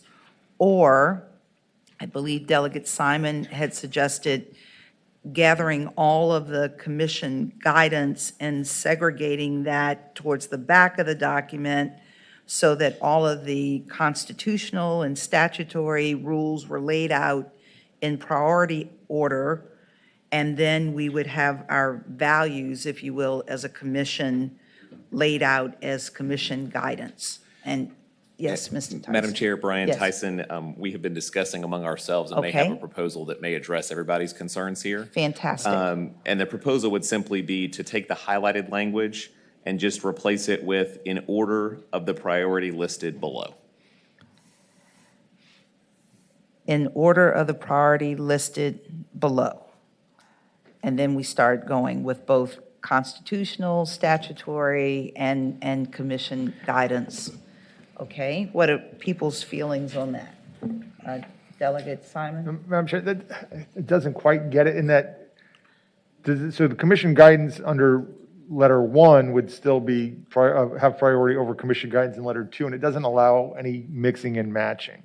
In other words, I think some of the guidance about, as I was saying, and maybe we can revisit that. We can accept it for now. We can always come back and tweak our guidance. I don't think we're stuck with this for all time.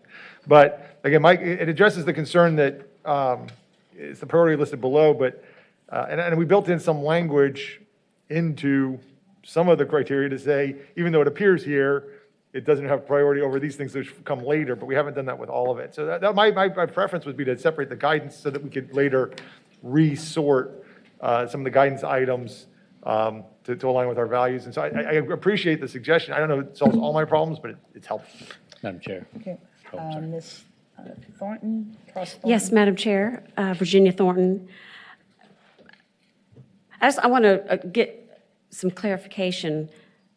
As a citizen commissioner, I want to understand that we have implored a legal team on both sides, and they have given us this direction that they have all four people have agreed to, is my understanding, is what you've presented us. Commissioner Brian Tyson, I think that, I speak for Dr. Creighton, but the language I just proposed in terms of Yes. in the order of priority listed below is something that we have all agreed. The Okay. highlighted language we had not agreed on, but I believe that we've reached an agreement on that point. Okay. Right, the resolution of that highlighted piece is, I think, properly dealt with what Mr. Harden has offered. Madam Chair. Okay. Senator Newman? Well, we don't get Yahtzee very much, but it just seems like on this one we have agreement. And I would move that we take council's suggestion and that we change the language as they both have prescribed. I would second that motion. Okay, we have a motion and a second, and Mr. Abrinio? Yes. This question is really for council, because, and I think I echo Delegate Simon's concern. It seems that with even the amended language, we say in the order of priority below, we're essentially establishing that this is our priority list. Like, number 1 is population equity, number 2, Voting Rights Act, and so on and so forth. For the concerns when we have voting rights issues, wouldn't that then, if we're reading that literally, say that it would be, oh, the priority of population is more important than the Voting Rights Act, if we read it literally and using that language in the order below? Well, when they come into conflict, a constitutional provision would, right, trump a law, even a federal law. But it is fair to say that where these come up, sometimes there has to be some sort of resolution in harmonizing. So I don't think we read the idea about in priority listed below as saying one always trumps over the other, but that in the order of sort of constitutional authority, this one, population equality, sort of does tend to come first. But if there's a different iteration of this that, you know, you all would feel more comfortable with, we can sort of explore that. But I take Senator Delegate Simon's point earlier about the role of, my apologies, of commission guidance. You know, this, I think we're at the point where what this document ultimately looks like, we want you all to feel like represents how you all want to think through these issues. I think we're comfortable with sort of ordering these so that it doesn't pose a legal problem. I think for your purposes collectively, whether or not you see these as capturing how the process ought to work for you all internally, I think is the open question as I read it. And a follow-up question. Would you have an issue with just getting rid of that entire line and saying with the following guidelines and criteria and not have the terms in order of priority below? Would I have a problem with it? I mean, with the caveat that we all understand that the Constitution, right, in the order that they're listed, the Constitution is always going to matter more than the other sources of law that are there. Yes, I imply that, but sometimes it might be important to say that explicitly, particularly when you have the public looking at it. But that's a sort of artistic choice that I think, at least as I look at it, you have to decide. But maybe the other attorneys have a view different from that. Brian Tyson, my thought on this is that having some sort of priority order does matter. As we looked at, as we worked our way down here, you know, you have to make a call at some point when one thing conflicts with another, which one wins. And so I think at least getting the guidance for people when you're looking at maps, you know, is going to be very helpful for both the map drawing process and for y'all as you make decisions going forward. And Mr. Brenio, I mean, the co-chairs and I met with council, I don't know, weeks ago now, and we worked together with them on the priority order, starting with the constitutional mandates and coming on down. So I think that's important to try to maintain that. So we have Mr. Harrell and then Senator Barker. All right, thank you, Madam Chairman. I think we're getting hung up on one concept that actually Senator Barker brought up and kind of made things clear to me. And I don't know if he intended to make it clear to me, but he did. He did. And that is, does priority in this case mean that one is ahead of another one supersede? No, it doesn't supersede. The fact that we're taking up population equality listed in priority order ahead of voting rights, well, if we've got a problem with voting rights in a district, it's going to get struck. I mean, we can't abrogate that requirement. So we've got to be able to hold two concepts in our mind at the same time, you know. That's what intelligent people are able to do, right? So, especially lawyers, right? So, in any way, so I really think that this is a good document to the extent that it can possibly be written, and I don't want one of us to try to rewrite it, to rewrite the Constitution of the United States and Virginia and the laws. I think we take it as it is, and I think it's great. Okay. Senator Barker, and we still have several more items that we're trying to get through today. Okay, all right. Just briefly, I liked Mr. Brenio's suggestion there of striking the language relating to priority. I think we can interpret things. We have them, we understand them, but there are going to be competing issues along the way. And I think it's important to recognize that that the political neutrality is not dead last in everything. Because if it's dead last in everything, we're going to lose. We're not going to get a map that's going to be able to be approved by everybody. So we need to make sure that we are being cognizant of why we're here, and we're here to get the fair maps that address the issues of the public, that address the issues of the elected officials and others who are part of the commission, to be able to come up with fair maps that are reflective of what's best for Virginia, and that we can get the votes to get passed, so. Okay, so are you or Mr. Brinio making a motion to change that, or to change the I would be happy language? to second Mr. Bernio's motion. Are you making a motion, Mr. Brinio, or was that just a suggestion, or we move?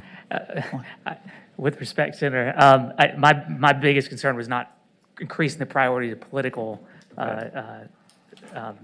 concern. It was more about just making sure that the public understood that when voting rights acts need to be prioritized, we're not essentially saying to them, number one is always going to be population. It's really just for me, just to clarify for the public. I understand what you were talking about as far as supremacy and all those kinds of things.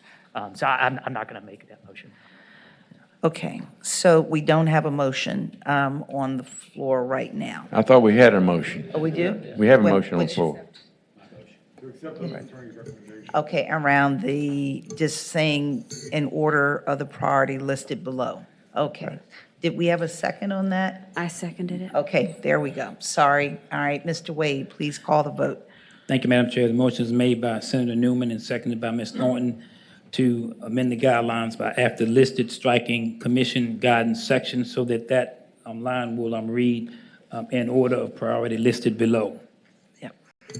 Mr. Abrinio, I'm following my attorney's advice, and yes.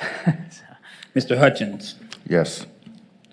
Mr. Kumar, Mr. Feliciano. Abstain. Come on. Yes. Mr. Kumar, was that an abstention? Yes. Ms. Thornton, Yes. Mr. Harold, Aye. Delegate Adams, Yes. Senator McDougal, Senator Newman, Delegate Ranson, Senator Barker, Aye. Senator Locke, Senator Locke, Delegate McQuinn, Aye. Delegate Simon, Aye. Ms. Babachenko, Aye. Ms. Harris. Aye.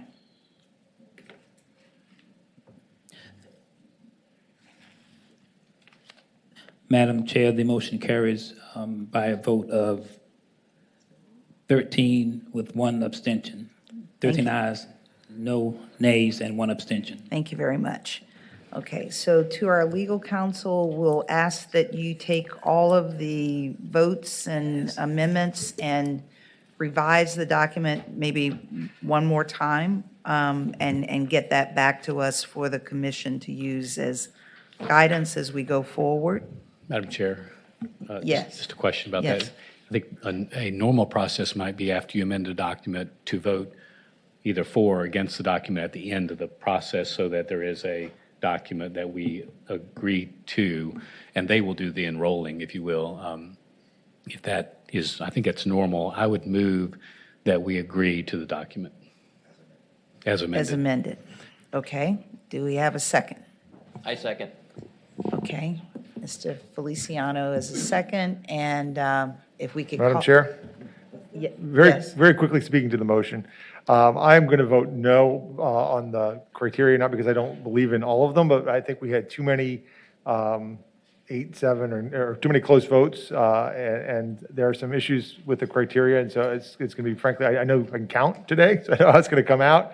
But I think that there are some issues, and I do still continue to have concerns with the way it's laid out, but in particular, the consideration of the political data throughout.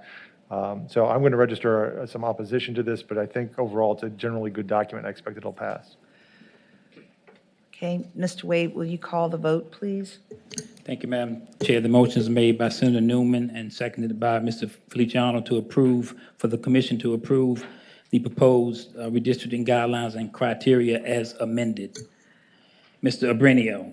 I echo Delegate Simon. I'm going to vote no for this. Mr. Hutchins.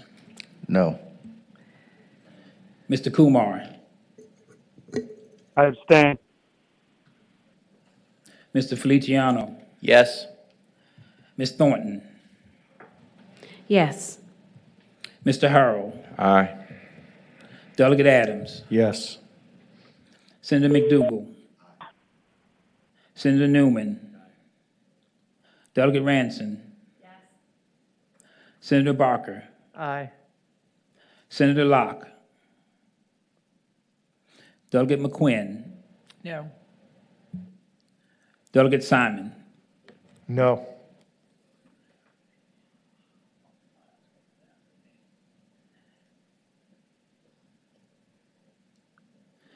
Madam Chair, the motion, I'm sorry, Ms. Babichenko, Aye.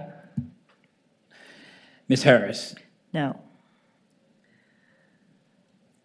Madam Chair, the motion carries 9-5 with one abstention. Thank you very much. Can we confirm that Mr. Kumar is back?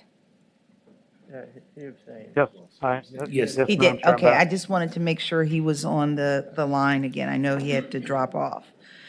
So we have three more things that we want to try to make decisions on today, and we're almost at 10 o'clock. Maybe we take a 5-minute bio break and come back really at 10, well, maybe 10:01.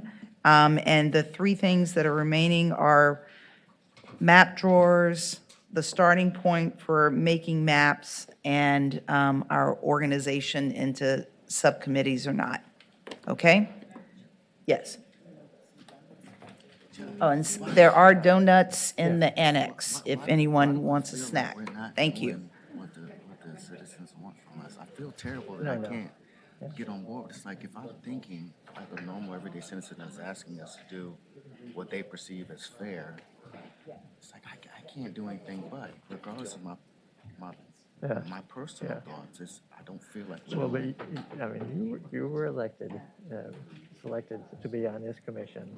And once you're on a commission like this, it's your job to do what you think is best for Virginia, not not just what we're hearing in terms of testimony. And, it's a hard thing to sort of work through. But, I mean, that's what we have to do all the time is, we can't just cater to the public. So much feedback. Yeah. It's like, Yeah. they're going to bomb us for this. No, actually, they won't because it's actually a fairly small segment of the public that is, working on this issue. And, I think in the end, we'll be all, we're not going to get bogged on this. So there'll be some complaints here and there. There always are. And if you try to cater to the last comment you heard from somebody, you're not, it's difficult to, it's really trying to figure out what's best for Virginia, not what's best, not what I heard at the testimony, so. And, it's not easy, but you asked for this. You filled out that form. Yeah. Tough stuff. This is tough stuff. This is tough stuff. Yeah. Yeah. We're not disagreeing very strongly about political subdivision. Yeah. Whatever we can, so. We're not talking about mandatory train or ID. There's so many ways this thing can fail. I remember the conversation was, there's so many ways this thing could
the commission's pleasure on map drawers.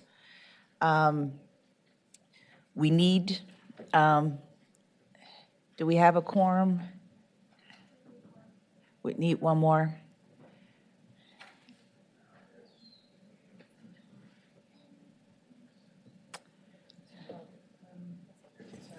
Okay, here we go. All right. Are we good now? Okay, yes. Chris? Co-Chair Harris, Yes. Chris Bartolomucci. I believe the commissioners are being provided with a copy of a lawsuit. Yes. That was filed. We just conferred, and our collective advice would be that the commission should not comment on the substance of this lawsuit in public session. So that's our advice at this time. Thank you very much. Okay. What's up for discussion now is the desire of the commission for map drawers. We had asked council to see if they could agree on a neutral, nonpartisan map drawing entity that could serve the commission. I believe from our discussion yesterday, there was exploration on different map drawing firms, and there was some discussion around the University of Richmond. I can't remember the name of the lab, spatial lab or something like that. But I would ask council right now to do a synopsis of where we are with that potential recommendation for map drawing. And I would ask Dr. Creighton to go first, and then the other side, please, to give comments again around that particular map drawing entity. Sure. As you said, Madam Co-Chair, there were directions that you all offered us about different models for line drawers. We explored a lot of them, and there were some that my colleagues disagreed with. There were some that Mr. Hebert and I disagreed with. We landed on at least focusing on the university-based option, and there were two that we explored, the University of Richmond and the University of Virginia. And the University of Richmond was the only one that felt that they had the capacity. They were recommended, as it turns out, by Virginia's Cooper Center. And the individual who's leading the team, Justin Medron, is a GIS specialist. He and his team have not worked directly in redistricting before, but they have extensive experience in GIS studies, have done a number of published reports. And again, were referred to this body by the UVA team, which is actually one that has done line drawing in the past and works collaboratively with them. Our view is that they've satisfied the criteria that you all offered us. They are, I can tell, politically neutral. They are skilled in doing the work. We presented to them, as I mentioned yesterday, questions that were developed by the chairs as well as legislative services. I hope you all have had a chance to review them, but my read of them, based on my experience both as a sort of practitioner and a map drawer, is that they satisfy the criteria. I know my colleagues differ about this. I'll just say, from my view, I've seen people who can do this exceedingly well who aren't trained in, I shouldn't say trained, who've actually not done political redistricting. I think that's a plus here given the considerations. But I, understand ultimately that this is a choice. We're prepared to make a choice. If you all go the two map drawer route, it will be a different choice, but it comes with its own pros and cons. But I at least wanted to be, as much as we could, forthcoming about what the nature of the disagreement is and what I think the merits of this particular proposal happen to be. I'll just say two things last. They are based here in Richmond, so they're able to be on site to do the work, and I think the financial commitment for the job is actually not all that taxing compared to what it would be in the alternative. So those are my best comments to make about it. We support it, we would recommend it, but ultimately it's a decision you will have to take. Thank you, Madam Co-Chair. Brian Tyson. I think it's just important for the commission to understand, as y'all have seen, we've worked very collaboratively with our Democratic counterparts throughout this process. You first charged us to go find a racial polarization expert. We had some names that they didn't like. They had some names we didn't like. We worked together and arrived at someone for that. We did something similar with the guidelines, working through that process to present to y'all where we are. When the commission first raised the issue of this nonpartisan map drawer, our position was we think that would be great if such a thing existed. Somebody who has, in our view, expertise in the space and will be viewed as neutral and be able to kind of work through the commission process. We proposed some names. Our Democratic counterparts proposed some names. We kind of went back and forth, couldn't reach an agreement on the question of that. Our concerns with University of Richmond in particular are really just around the question Dr. Creighton was talking about in terms of expertise. Y'all are in a very short timeline. You don't need somebody getting on-the-job training and drawing political redistricting maps. And I know Dr. Creighton has some opinions as far as they'll be able to do that quickly. That is our biggest concern.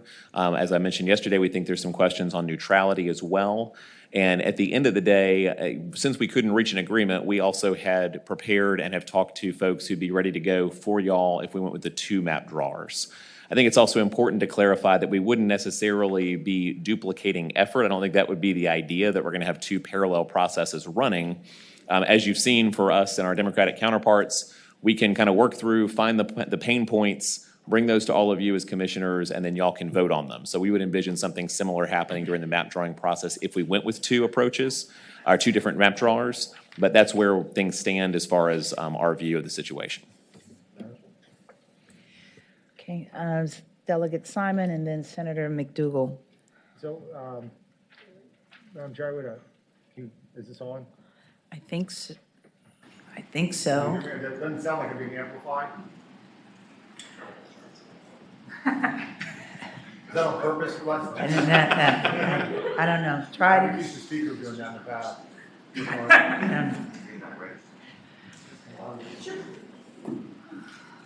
Hello? No? Huh. Here. It doesn't go that far. All right. So, Madam Chair, I understand the concern. And I think, frankly, if you want to use the criteria as your example of how you work together, you did get a vote that passed the criteria, but I would note that it wouldn't have been a vote that would have been sufficient to pass maps. The criteria, the vote that's required to pass maps requires a different threshold. And I think that the academic route was right. I think the University of Richmond spatial analysis folks are right. I think we have heard from DLS that they don't have the capacity. I mean, we can go back and look at our DLS map drawer and find out where they went to college and subpoena their voting records and whatnot. I don't think anybody suggested that would make them impartial. They understand the charge is to be impartial and apolitical and to perform a ministerial act, right, and a function. I think that the University of Richmond Spatial Analysis Lab and Scholarship Lab has the expertise to do that. I think that we would all benefit from giving our information criteria to one particular set of map drawers.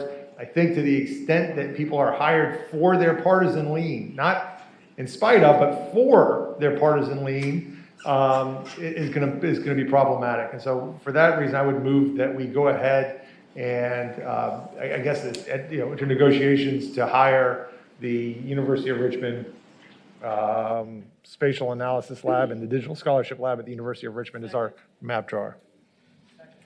Okay. Senator McDougal. Matt. I want to ask a question, but I'll probably speak more to the motion, which does not look like any of our mics are working. You can come look at this and see if I need to hit a button or something. Does it work now? No, I don't know. Well, Madam Chairman, I think maybe some of us view academic institutions in a light that are not partisan in any nature, but they are very much partisan in general. So we maybe have a philosophical view. But one of the things that I think we have seen through the process of our council is 95% of the decisions that have to be made, everybody can agree on. You can discuss it, you can come up, you can make those. There's only that 5% of the decisions that they would be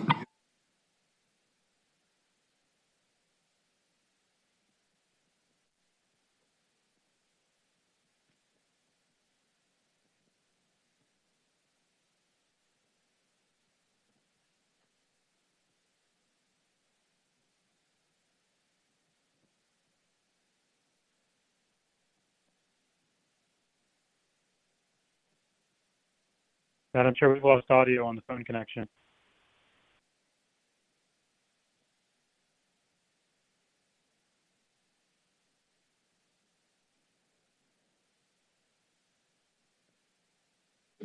Delegate, there we go. Now I don't have to yell anymore. I don't necessarily have the comfort level with the nonpartisan nature of an academic institution that some of the members on the commission do, but I do feel like if there were two groups and they're agreeing, then that's probably means that there are no partisan nature in that agreement, and then the commission is making the decision on all the other things. We're going to ultimately have to make the decision anyway, so why wouldn't we want to make those individual decisions as it goes through the process? Okay, we have a motion and a second on the floor regarding hiring of University of Richmond as a nonpartisan map drawing entity. Madam Chair, Yes, Senator Newman. I don't want to repeat too much from yesterday, but I think we had a good process. And the process was present your names. Both sides presented the names, and honestly, each one of those names was knocked off, right, on both sides. And then we ended up with one group that brought us a name that was also not in agreement, and that one is before us today. And I just think that is not the process we had hoped for. We had gone through this process. I think, honestly, the dual lawyers have worked unbelievably well. What we just went through was mostly lopsided votes in favor of the amendments to the criteria. It was overwhelming on most. 9-6 was the closest one. It's working. I would hate to see us at this point take one particular individual that was offered up by one particular side and determine that that individual is quote unquote the middle line. As I'm hearing the council, both are saying that there is a way to get to two, and maybe people don't like two. And I know that George can do it, and I've done it some too, and we can do it ourselves. I don't know if that's optimal, but we can if we can't agree on this. But I think there are other options other than the ones that's before us today. I have no substitute motion, but that's my comment. Dr. Creighton? No. Oops. Just as a point of clarity, we were guided by the commission in identifying people that we would talk to on the university model, and I've never met any of the people at the University of Richmond before this conversation. So to the extent that we're bringing it to you, we are recommending that you hire them, but you're right, the Republicans have not. But this, we think, has been guided purely by the guidance we got from the commission, not anything else. Delegate, okay, Mr. Abrinio and then Delegate Simon. We're talking about whether Republican lawyers agree or disagree. It seems to me that from a personal level, you maybe, I guess I'm trying to get clarity as to what your objection is. It seems like from a legal standpoint, it doesn't sound like you have an objection legally. It sounds like it's more of a perception problem that you've perceived, and then there's been other mentions about concerns about academic institutions. But I'm trying to figure out, do you think they can do the job? Do you have any personal concern? Do you think that they're going to be personally biased from your own knowledge set, or is it just kind of you're reading into what may or may not happen? Commissioner Brian Tyson, our primary concern has to do with not having experience drawing political redistricting maps. That is our number one overriding concern. As we understood the direction from the commission, if there was an entity that was nonpartisan, that had experience in this area, that could be viewed as unbiased, that would be a great thing. What we've seen is anybody who's done any work in this space has done work on one side or the other. So that's our overarching concern. Secondary to that is a perception concern, as Senator McDougall referenced, as we referenced yesterday, just in terms of would this entity be seen as a fair broker in this process or not by voters in Virginia. So that is a secondary concern. Our primary concern has to do with just the qualifications and the drawing of the maps themselves, especially given the abbreviated timeline that's at play here. Yep. Just a quick follow-up. Are you saying that with their technical ability, they couldn't adapt their talents to get maps drawn? Are you saying you literally have a concern about whether they can actually get that done, or are you just saying it's going to be more complicated because they're not in that area? Brian Tyson again. My concern is in the 45-day window if they can get it done. That's the concern. If we had more time, I think that we may look at this differently from the qualification standpoint, but given the timeline the commission is under, I'm very concerned that someone who has never drawn political redistricting maps before is going to be charged with drawing multiple statewide plans on the timeline that y'all have. And there is, as we talked about yesterday, a little bit more art and science that goes with this. It's not just, can you run a GIS system? There's more to it than just that from our perspective. And I know Braden probably has a different opinion on that, but that's our view. And I do, we do. The skill set is being able to map data onto maps, geographic spaces. They've done that work. It's just the question about where, in what context it's been happening. The other 2 points I'll make, I mentioned yesterday, there's obviously going to be a legislative services person on the team working alongside them. And of course, Brian and I both have map drawing experience, and I think that obviates whatever concerns, in my view, that there might be about their getting used to this particular space. But I think, by the way, anybody you choose is going to get used to the state of Virginia, right? So there's going to be some adjustment. That's not one that they have. They're here based in Virginia and know the area quite well based on their research. And Chris Bartolomucci, just one quick comment. If the commission decides to hire 2 map drawers, the Democratic Council, of course, would be free to recommend that the University of Richmond be one of those map drawers. Madam Chair? Yes. Madam Chair? Go ahead, Mr. Kumar. Thank you, Madam Chair. I mean, I think the perception issue, of all the perception issues we've got going on right now, this is one of the least egregious in my mind. So that does not concern me. I mean, the council don't seem to have a major issue on that. I mean, you're not going to find somebody who's perfect and doesn't have some sort of partisan stain on them. If we go down, and as far as time savings, if these folks say that they can do it, and if the University of Virginia recommended them, and they have similar requisite skills, I mean, none of the citizens on this commission have done this before either. And I think that we will be better served from a time perspective by letting this one group do it than go off with 2 divergent sets of maps, with 2 different sets of counsel, with the back and forth, and then having to try to reconcile that. This would be one group that both council can work with. And I also don't think that the commissioners drawing the maps themselves is feasible. We've had a hard enough time having meetings, at the pace that we've had, and the amount of work that it would take, and the amount of influence that the elected officials who have experience in this would exert over that process would be far worse appearance problems than hiring this potentially neutral map drawing party. Okay. Madam Chairman? Yes, Mr. Harrell.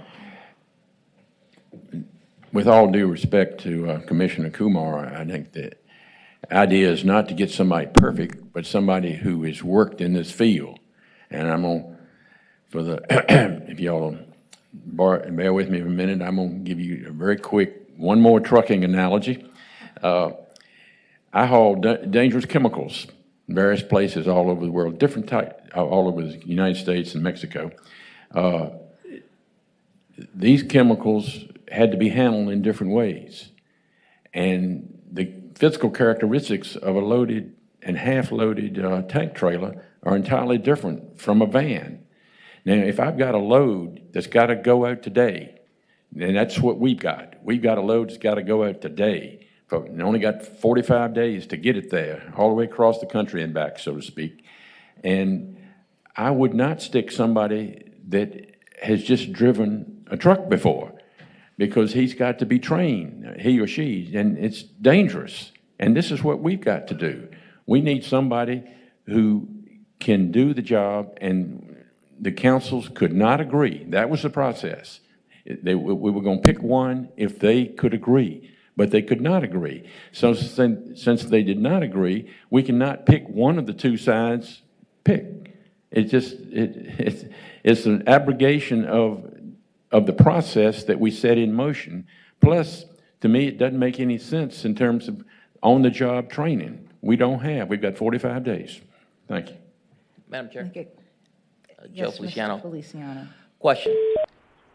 if we go the two different group route, I think someone mentioned it earlier, I just want to be clear, there's not going to be two sets of maps that are made, right? Are they going to work together to create one set of maps, or what are we looking at if we go that route? Kareem Creighton here. That is actually a question that has yet to be settled, and I think that's up to you all as a commission. It is, I don't know how I've never seen this work in a fashion where on a commission you've got Democratic council and line drawers and Republican council and line drawers. There's a version of it where you depend on us to give you maps. There's a version of it where you work with two map drawers in concert. I think part of that will depend upon how you all decide to organize your map drawing process. But for the record, since it was raised, we tried to present to you a proposal connected to the directions we were given. If the directive is pick two line drawers from a partisan perspective, we wouldn't choose the University of Richmond, just so that you know, because we don't think that they fit that model. And we've communicated that to other council as well. Okay.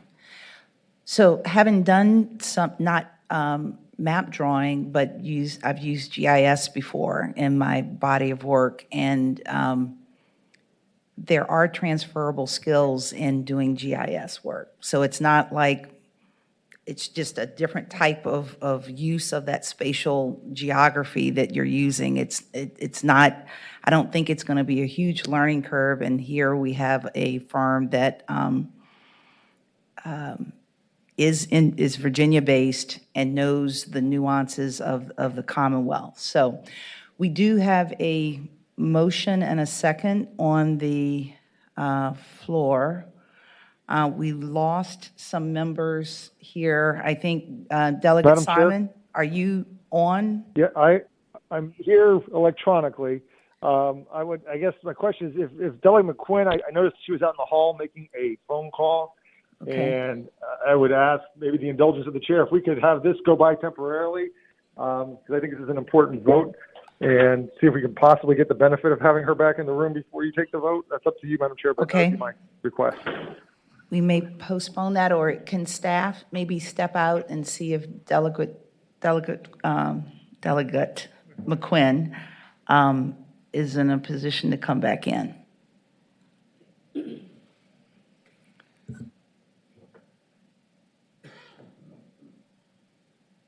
Appreciate everybody's patience. And I think in the meantime, staff have also handed out the proposed subcommittee makeup for House map drawing and Senate map drawing, and we may tackle that next. Madam Chair? Yes. Virginia Thornton. A point of clarification. Is it my understanding that only one side of our legal counsel has offered and approved this map writing group? I believe that's right. Okay. As a citizen commissioner, I would feel much more comfortable seeing that the process has worked so well, having the two-sided representation with our legal counsel, having the same type of setup for map drawing, so that we don't feel as though there's just a one-sided representation if only one side of legal counsel has approved it. Well, and that's why we'll be putting it to a vote, and we'll see what happens with that.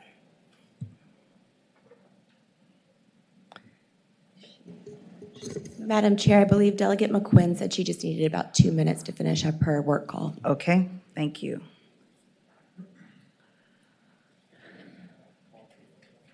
Madam Chairman, could maybe we take all the rest of the votes and then have her at the end, because I do think the other topics are going to take a few minutes for us to discuss, and we're going to probably, if I had heard correctly, staff indicated we might have some quorum problems after 11, so we might want to, Okay.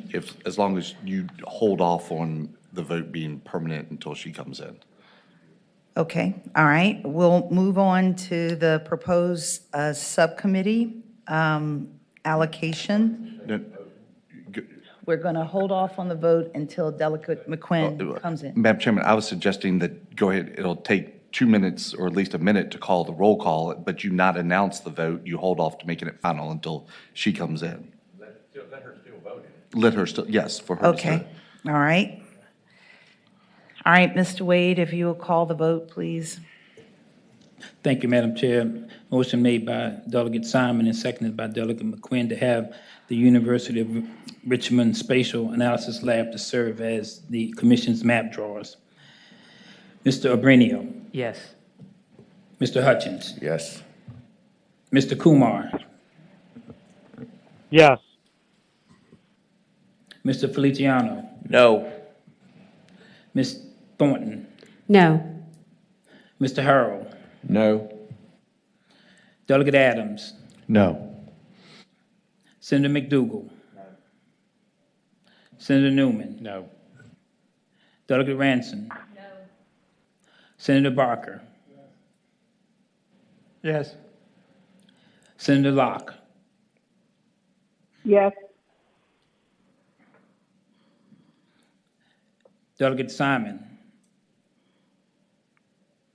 Yes. Ms. Babichenko, No. Ms. Harris. Yes.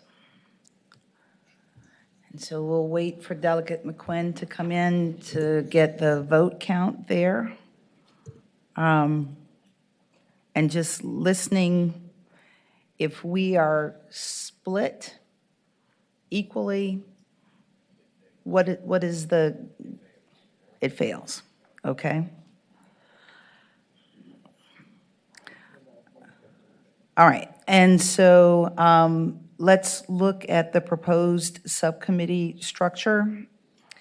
And this is what the two co-chairs put together as a balanced group of members from the commission that are equally split between Republicans and Democrats, citizens and legislators, House and Senate members. And one group would set up a schedule for meeting with map drawers for the House map. Another group would set up a schedule of meeting with the map drawers for the Senate map. And then we'll figure out what we do with the congressional maps at some point or another. And Delegate McQuinn, we have done the vote for University of Richmond, but we need your vote on whether or not you were supportive of that. Yes. Madam Chair, the vote is 8-8, so the motion fails. Okay. So I would guess that we end up going back to our legal counsel and asking them each to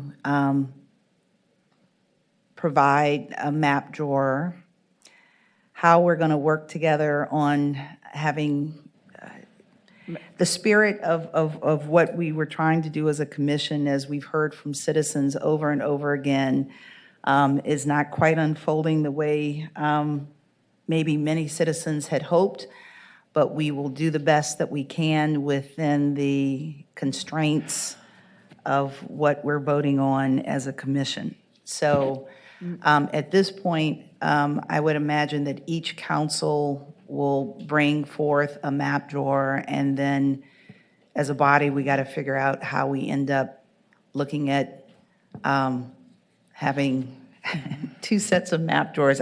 We've just made our lives a lot more complicated, but Delegate McQuinn? Yeah, Madam Chair. Madam Chair, I think I spoke on it somewhat on yesterday, but I think that this is,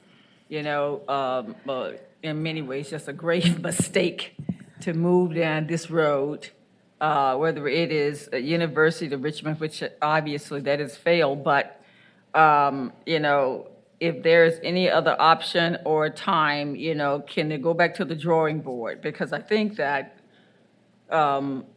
making an attempt to come up or to address put the task before us when there's been an outcry from the community that we are looking for unbiased, we are looking for, folks that are impartial, we are in trying to move this forward. I just think that, what is option, plan A, B, now we might need a C, to help address this particular issue. I just don't see how we are going to successfully accomplish the task before us, having two different map drawers, one, representing Republicans, one representing Democrats, and then, the two become one. I don't see how we're going to make it happen without that one entity that could come to the forefront with, again,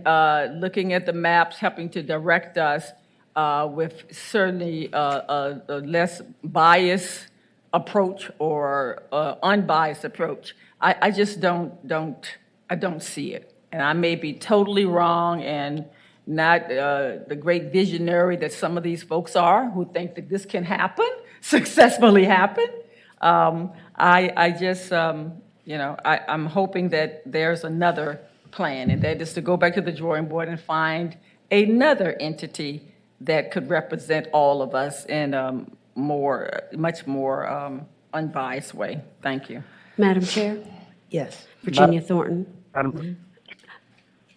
go ahead, Okay. Ms. Thornton. I am part of that community that is outcrying as a citizen commissioner, but I feel that I would not be doing the duty that I'm supposed to if I'm not hearing from both sides of council that they've agreed upon a particular unbiased entity to do map drawing. So I'm all for a single map drawer, but I would behoove, all parties that both sides of legal counsel have agreed that that would be an unbiased mapping group. Madam Chair? So I think Mr. Kumar and then Mr. Feliciano. Thank you, Madam Chair. And I'm going to have to drop off here in a moment, unfortunately, due to a work obligation.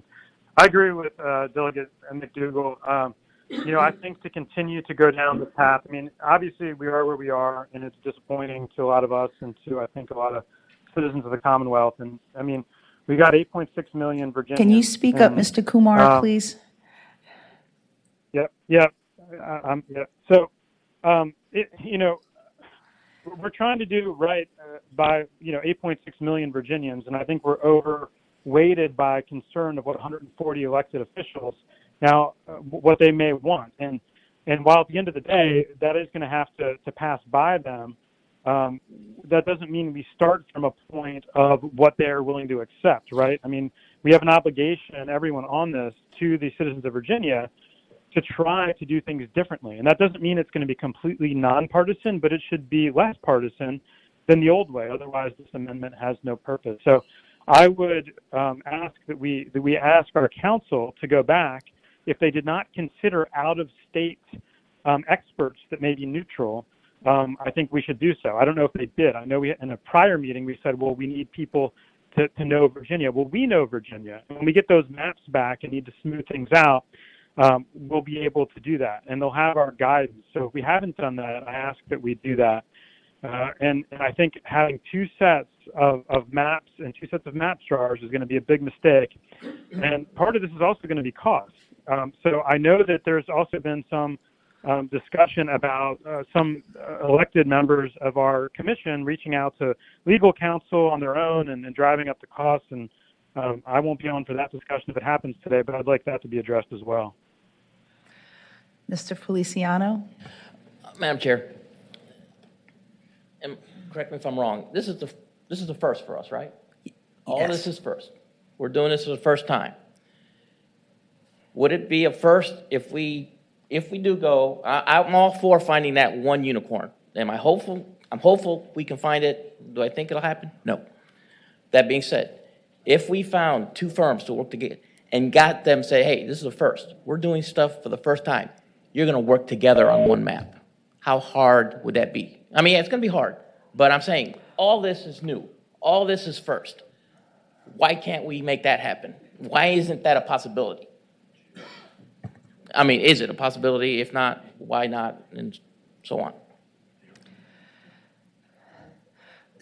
So I guess what you're hearing from the commission is, do you think you could go back to the well one more time to see if it's possible to find an entity that you could both agree on for map drawing? Or have you exhausted the individuals that, or entities that you know of across the country? Madam Chair, Brian Tyson, I'll just begin. I think we were pretty extensive. We submitted a bunch of names. Jerry and Kareem had a bunch of names. We worked through those and couldn't get an agreement on those. I think we looked at pretty much anybody who was out there in terms of in this space. And again, I think we're at a point where I'm not sure it'd be fruitful for us to go back one more time and try again, because we did try hard. And we're not able to find that entity that had the experience, that was nonpartisan, kind of all those things that we were looking to try to locate. So I'm here in the commission, and I agree with Commissioner Feliciano. If this entity existed that would kind of check all those boxes, that'd be great. But I think we've worked pretty hard to try to find it and have not found it so far. All I can offer you is, I think at some point there becomes a balance, given the constraints that the commission has articulated, between deep experience in this space and perceptions, I suppose, or what you would like to call it, of partisanship, political work, et cetera. I don't know kind of what that looks like. But I think if we are to go back to the well, I think it would behoove all of us to have some clarity about what it means both to have partisan or political concerns, because even now, I don't understand what the concerns are of that nature with this candidate. I don't mean to go back to visit it, but if we're looking forward, I think we need to be clear about what is and isn't acceptable. But to Mr. Feliciano's point, again, if that's the goal, to have people work throughout the process together, whether Democrat or Republican, I don't know the answer to that. I don't know what that looks like. It would be something that we'd have to talk, I think, extensively about with you all, about how you all want to organize your work. If you want them working directly with you, if you want us to be working with the map drawers in conjunction with you, I think that there are a number of other questions now that you're gonna have to think through, I think, in order to figure out how this all sits. And the 45 days is the 45 days. I definitely agree with that. But, you know, there are going to be constraints under this road as well. Okay. So if council is thinking that they can't find a singular map drawing entity that everybody could agree with, then you both have map drawers in your back pocket that you've identified. And then there is a coordination issue that we have to work through on how you take two different partisan map drawing entities and get them to come to agreement on how we're going to draw maps. So disappointing, my perspective only, but it is what it is, and it sounds as though that will be the route that we're going. And again, my opinion only, that I think this is not what citizens voted for when we started this process through the referendum. But we move forward. With that, we're going to pivot then, and I would just say at some point or another, if you could identify who those map drawers are and let the co-chairs know, and then we can share that with the rest of the commission as we get ready to start our work on August 26th. If there are no other questions, then let's move to the proposed subcommittee structure, by which we would look at having one group work on a House map, one group work on a Senate map, and again, the co-chairs have painstakingly tried to create a balanced makeup of each committee. We can open it up for discussion, and if there is none, I would really like a motion to accept the subcommittees as presented. I'll make that motion. Thank you. And if I could second, I would do it, but I don't think I can. But Madam Chair, yes. I'm sorry, was there a second? I'll second that motion. So we have a motion and a second, and now we're open for discussion. Madam Chair, just parliamentarily, as I understand it, the motion and the second was to adopt what is on the paper. Is Yes, that correct? yes. So, Madam Chair, I think this is a mistake, and I know that there's been discussions back and forth about this, but I alluded yesterday to the fact that I think that we need to look for a way that we ultimately land this plane. And I think the way that we land the plane is somewhat outlined in the constitutional amendment that was passed. It clearly gives the citizen members a 6-8 decision on whether or not a 6 of 8 have got to agree to it before the map is approved. When it comes, though, to the legislative members, it's different. It says that it has to be 3 of 4 of the Senate members, 3 of 4 of the House members.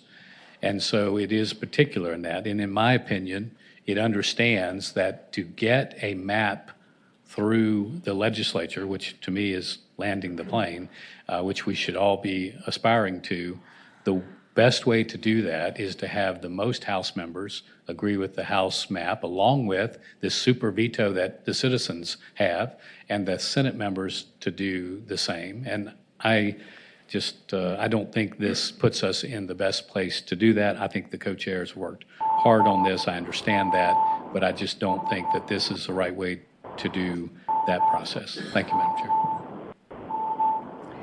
So just to be clear, Senator Newman, there are senators on the Senate map as well. And so there is representation, and with everything else that we've done thus far, it was a split between House and Senate, Republican, Democrat, citizen legislature, and we followed that same format in what's being proposed. Right. Madam Chair, I think you have accurately stated what is in the proposal. The reason for my opposition to that is that I don't think that you end up with the number of senators that are required to meet the threshold, even being on the subcommittee that is writing that map. In other words, for the House of Delegates, you do not have that number, and they will not be involved. Now, clearly, in the end, the citizen members get a supermajority decision on the final maps, but I don't believe this is the best way to do it. And as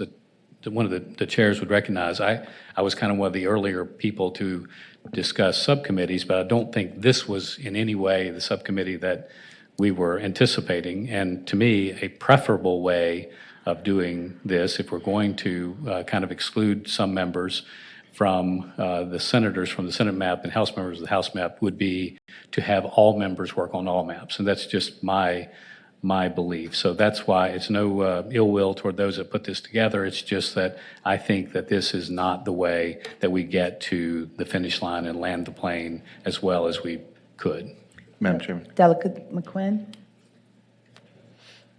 Senator, Madam Chair, Senator Newman, just looking at the subcommittee, what's proposed here, and the Senator McDougal and Senator Locke, I am absolutely sure they're going to be able to handle whatever concerns that you may have in reference to all senators not being on this particular, on that particular committee. Very capable, and I am sure that they're going to critique everything. So I just think that it's important to have kind of this diverse committees and what they have proposed. I just think that is the best approach to take in trying to address this. And then ultimately, all of this information is going to come back anyway to the full committee. And so we'll have another stab at it. So I hope that we can move forward and just what has been proposed by the co-chairs to address it from this perspective and begin to do the work. Thank you. All right, Senator McDougal? Madam Chairman, thank you and Co-Chairman Babichenko for working on this. And my perspective has always been that having individuals from each of the, I call them silos, but each from the areas where they're selected on the subcommittees is a good idea. But I also come to these meetings and listen to what everybody else says. And I've heard what Senator Newman and Senator Barker have suggested about what we ultimately have to do in order to get votes. And I would maybe ask the co-chairs and Senator Newman if this proposal was tweaked slightly to expand the subcommittees, to add the remaining House members to the House subcommittee and the remaining Senate members to the Senate subcommittee? Does that address, in essence, I split the baby a lot. Does that split the baby between having the full commission and this much, like I was talking about with the percentages earlier? Senator Newman? Madam Chair, I like my way better, but I do agree that that would be a halfway point, and you would have the advantage of having, along with Senator Locke and Senator McDougal, Senator Barker, who is also very valuable in the Senate, a part of it. So I think it does kind of cure my my strongest opposition. So I would be okay with that.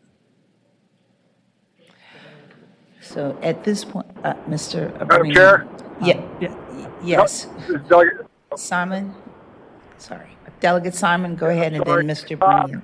Yeah, my question is, what does that, I apologize that I don't have the document in front of me, but if we were to do what Senator McDougal suggests, what does that do to the makeup of the subcommittees? How many legislators versus citizens do we have on each subcommittee if we were to do that? It makes for an imbalance there. It becomes 6 legislators and 4 citizens. So, Madam Chair, with that information, again, I appreciate the senator's desire to try and split this baby, but this commission was designed, and as we've seen it was designed to deadlock, right? It was designed to deadlock, and the question becomes, what do we do, and how do we resolve these deadlocks, and are we going to be capable of doing it in a way that secures a supermajority of things? And I think that the way that the co-chairs have outlined, to have these subcommittees do it with input from everybody so that we can get that supermajority, because it also takes 3 or 4 House members to approve a Senate map. We don't just get to veto our own maps, I don't think. But at any rate, I support the original proposal, and I hope that we'll just go ahead and vote on what the co-chairs have put forward, the Republican and Democratic co-chairs have put forward. Mr. Bruno? And just along those lines, again, as a citizen member, while I appreciate the creativity, it creates an imbalance between elected versus citizen. And it also, by putting purely senators on the Senate maps and House on the House maps, as Senator Newman suggested, again, that's still an imbalance.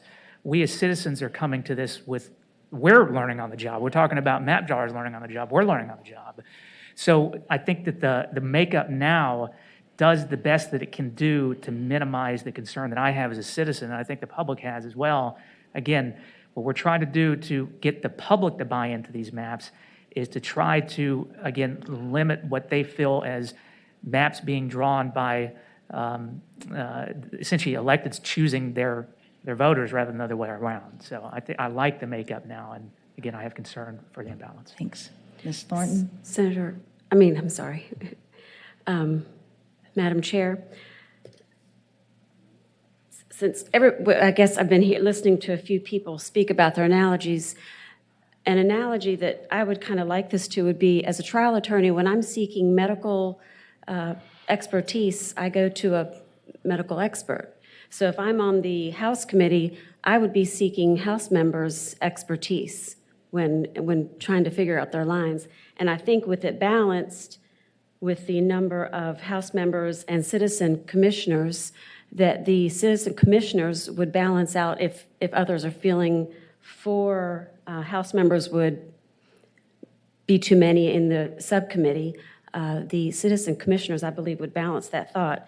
So I would be in agreement with Senator Newman and what he is suggesting, because there is an interest in some degrees that the senators have a bit more expertise in drawing their particular lines. And as a citizen, I would acquire knowledge from them and kind of learn from them as I would seek out legal testimony from someone that is an expertise in that particular area. Okay. Madam Chair. All right, Mr. Feliciano, Mr. Brino, and then Ms. Babachenko. I just wanted to touch on, there's a lot of comments about perception. At the end of the day, we're all going to vote on it. At the end of the day, even if there's 4 senators on the Senate committee, 4 delegates on the House committee, there's still 4 citizens there. We're all going to vote, and at the end of the day, like I said, we're all going to vote again.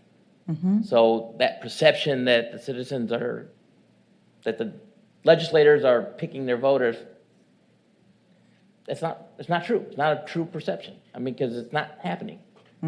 So, Mr. Brinio? And with respect to Ms. Ross Thornton, being a plaintiff's attorney, that kind of exactly is my point and a good analogy, because I can't tell you how many cases I know the expert witnesses there is because they're against my case, and the attorneys had to find somebody that supports their cause. I think that concern of us as citizens then looking to the legislatures for their expertise is, again, that's kind of the whole point of this amendment, to where we're on fair, even grounds.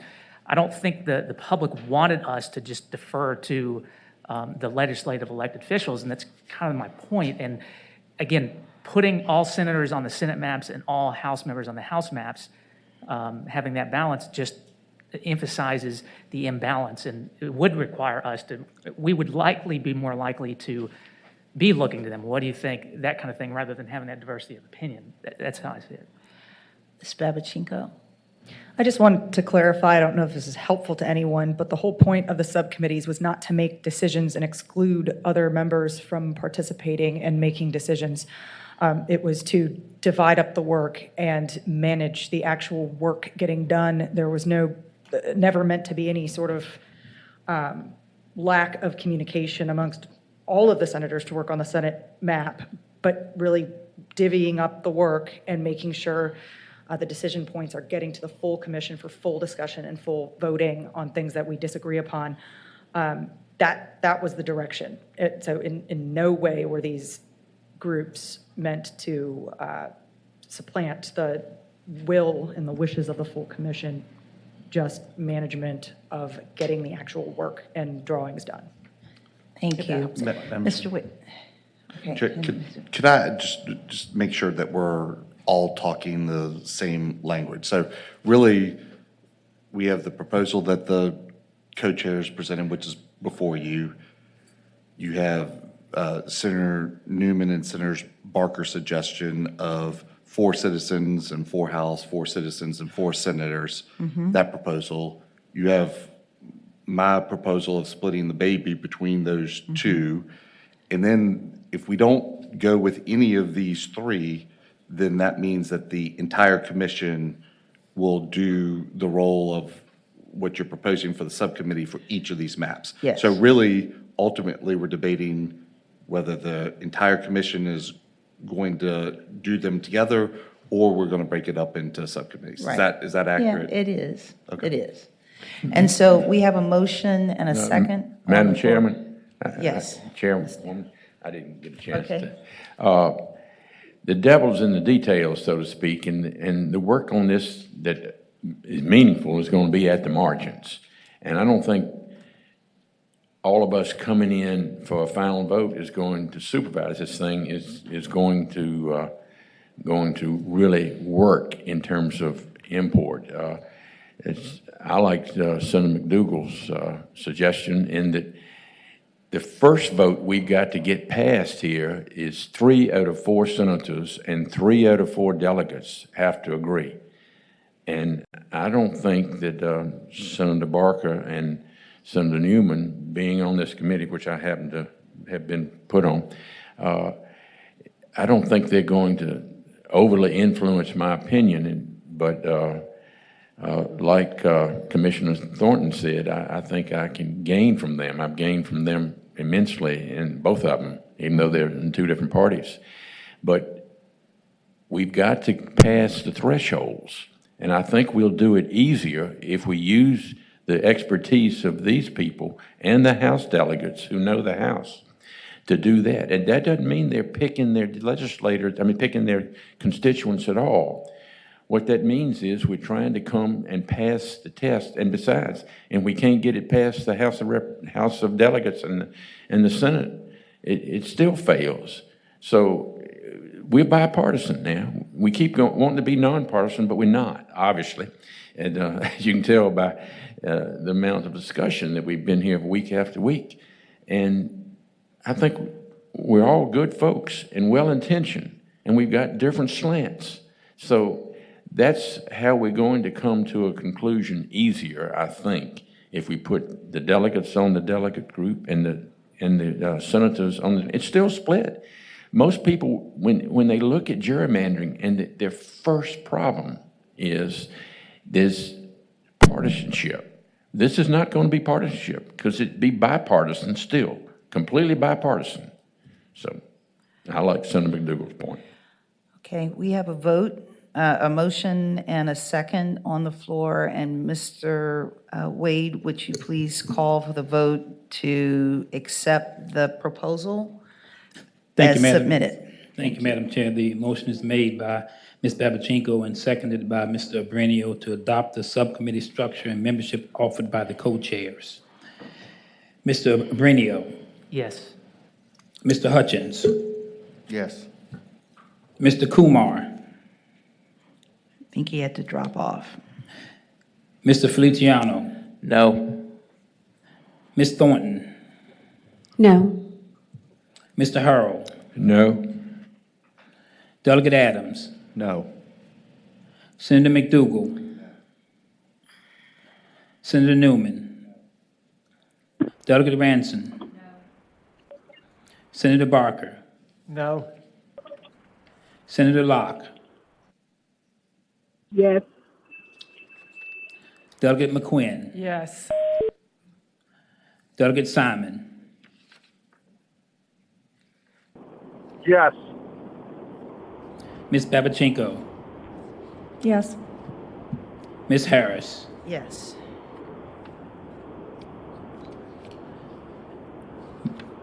I'm trying. I think I Madam heard Chair, somebody the- get back on the phone line. Did Mr. Kumar come back on? I thought I heard somebody. Maybe I heard somebody dropping off. I did not get a vote. Mr. Kumar, are you on the line? I think he had to drop off for work. All right. Sorry. Madam Chair, the vote is 7-8. The motion fails. Okay. Madam Chairman, I'd put forward my split the baby proposal. So we would end up having 4 citizens and 6 elected. Yes, Madam Chairman. Okay. Yes. All right. Madam Chair. Madam Yeah. Chair. Yes. Delegates, speaking to the motion, I'm going to vote no on that motion, and having a disproportionate number of legislators, I think we'd be better off, frankly.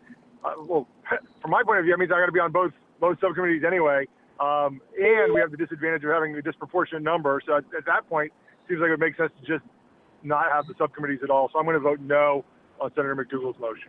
Yeah.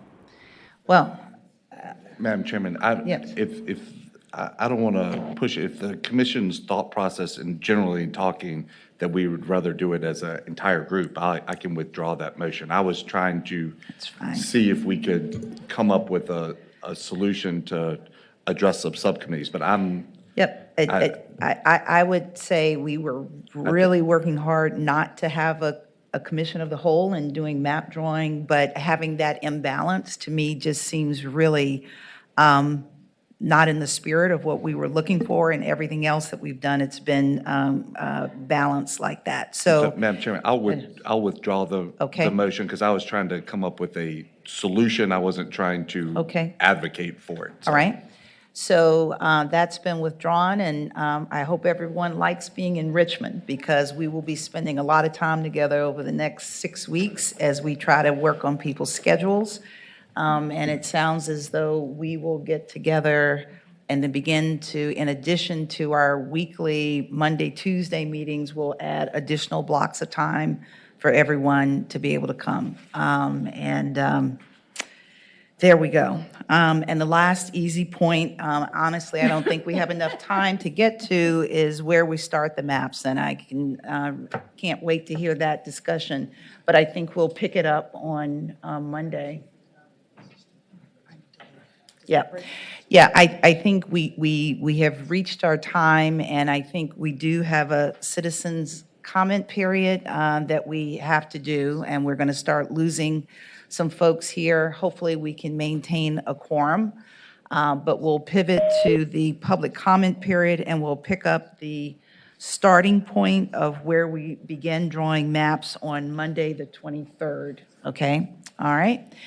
So at this point, if we have citizens who would like to speak, we would probably ask you that you please limit your comments to no more than 2 minutes. And we ask members to maybe lower their voice as we wait for citizens to come up to the podium.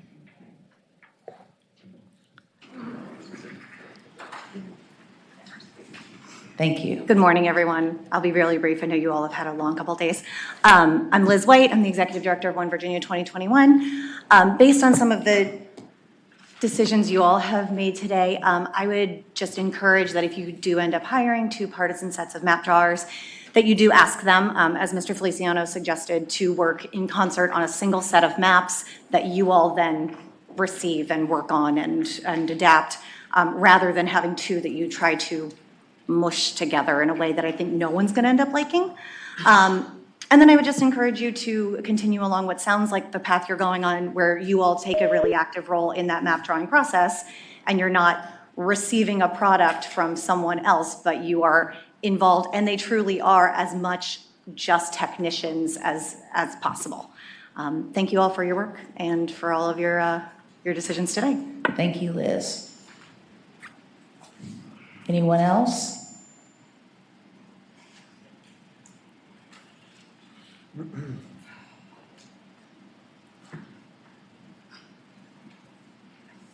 Philip Thompson, National Black Nonpartisan Redistricting Organization.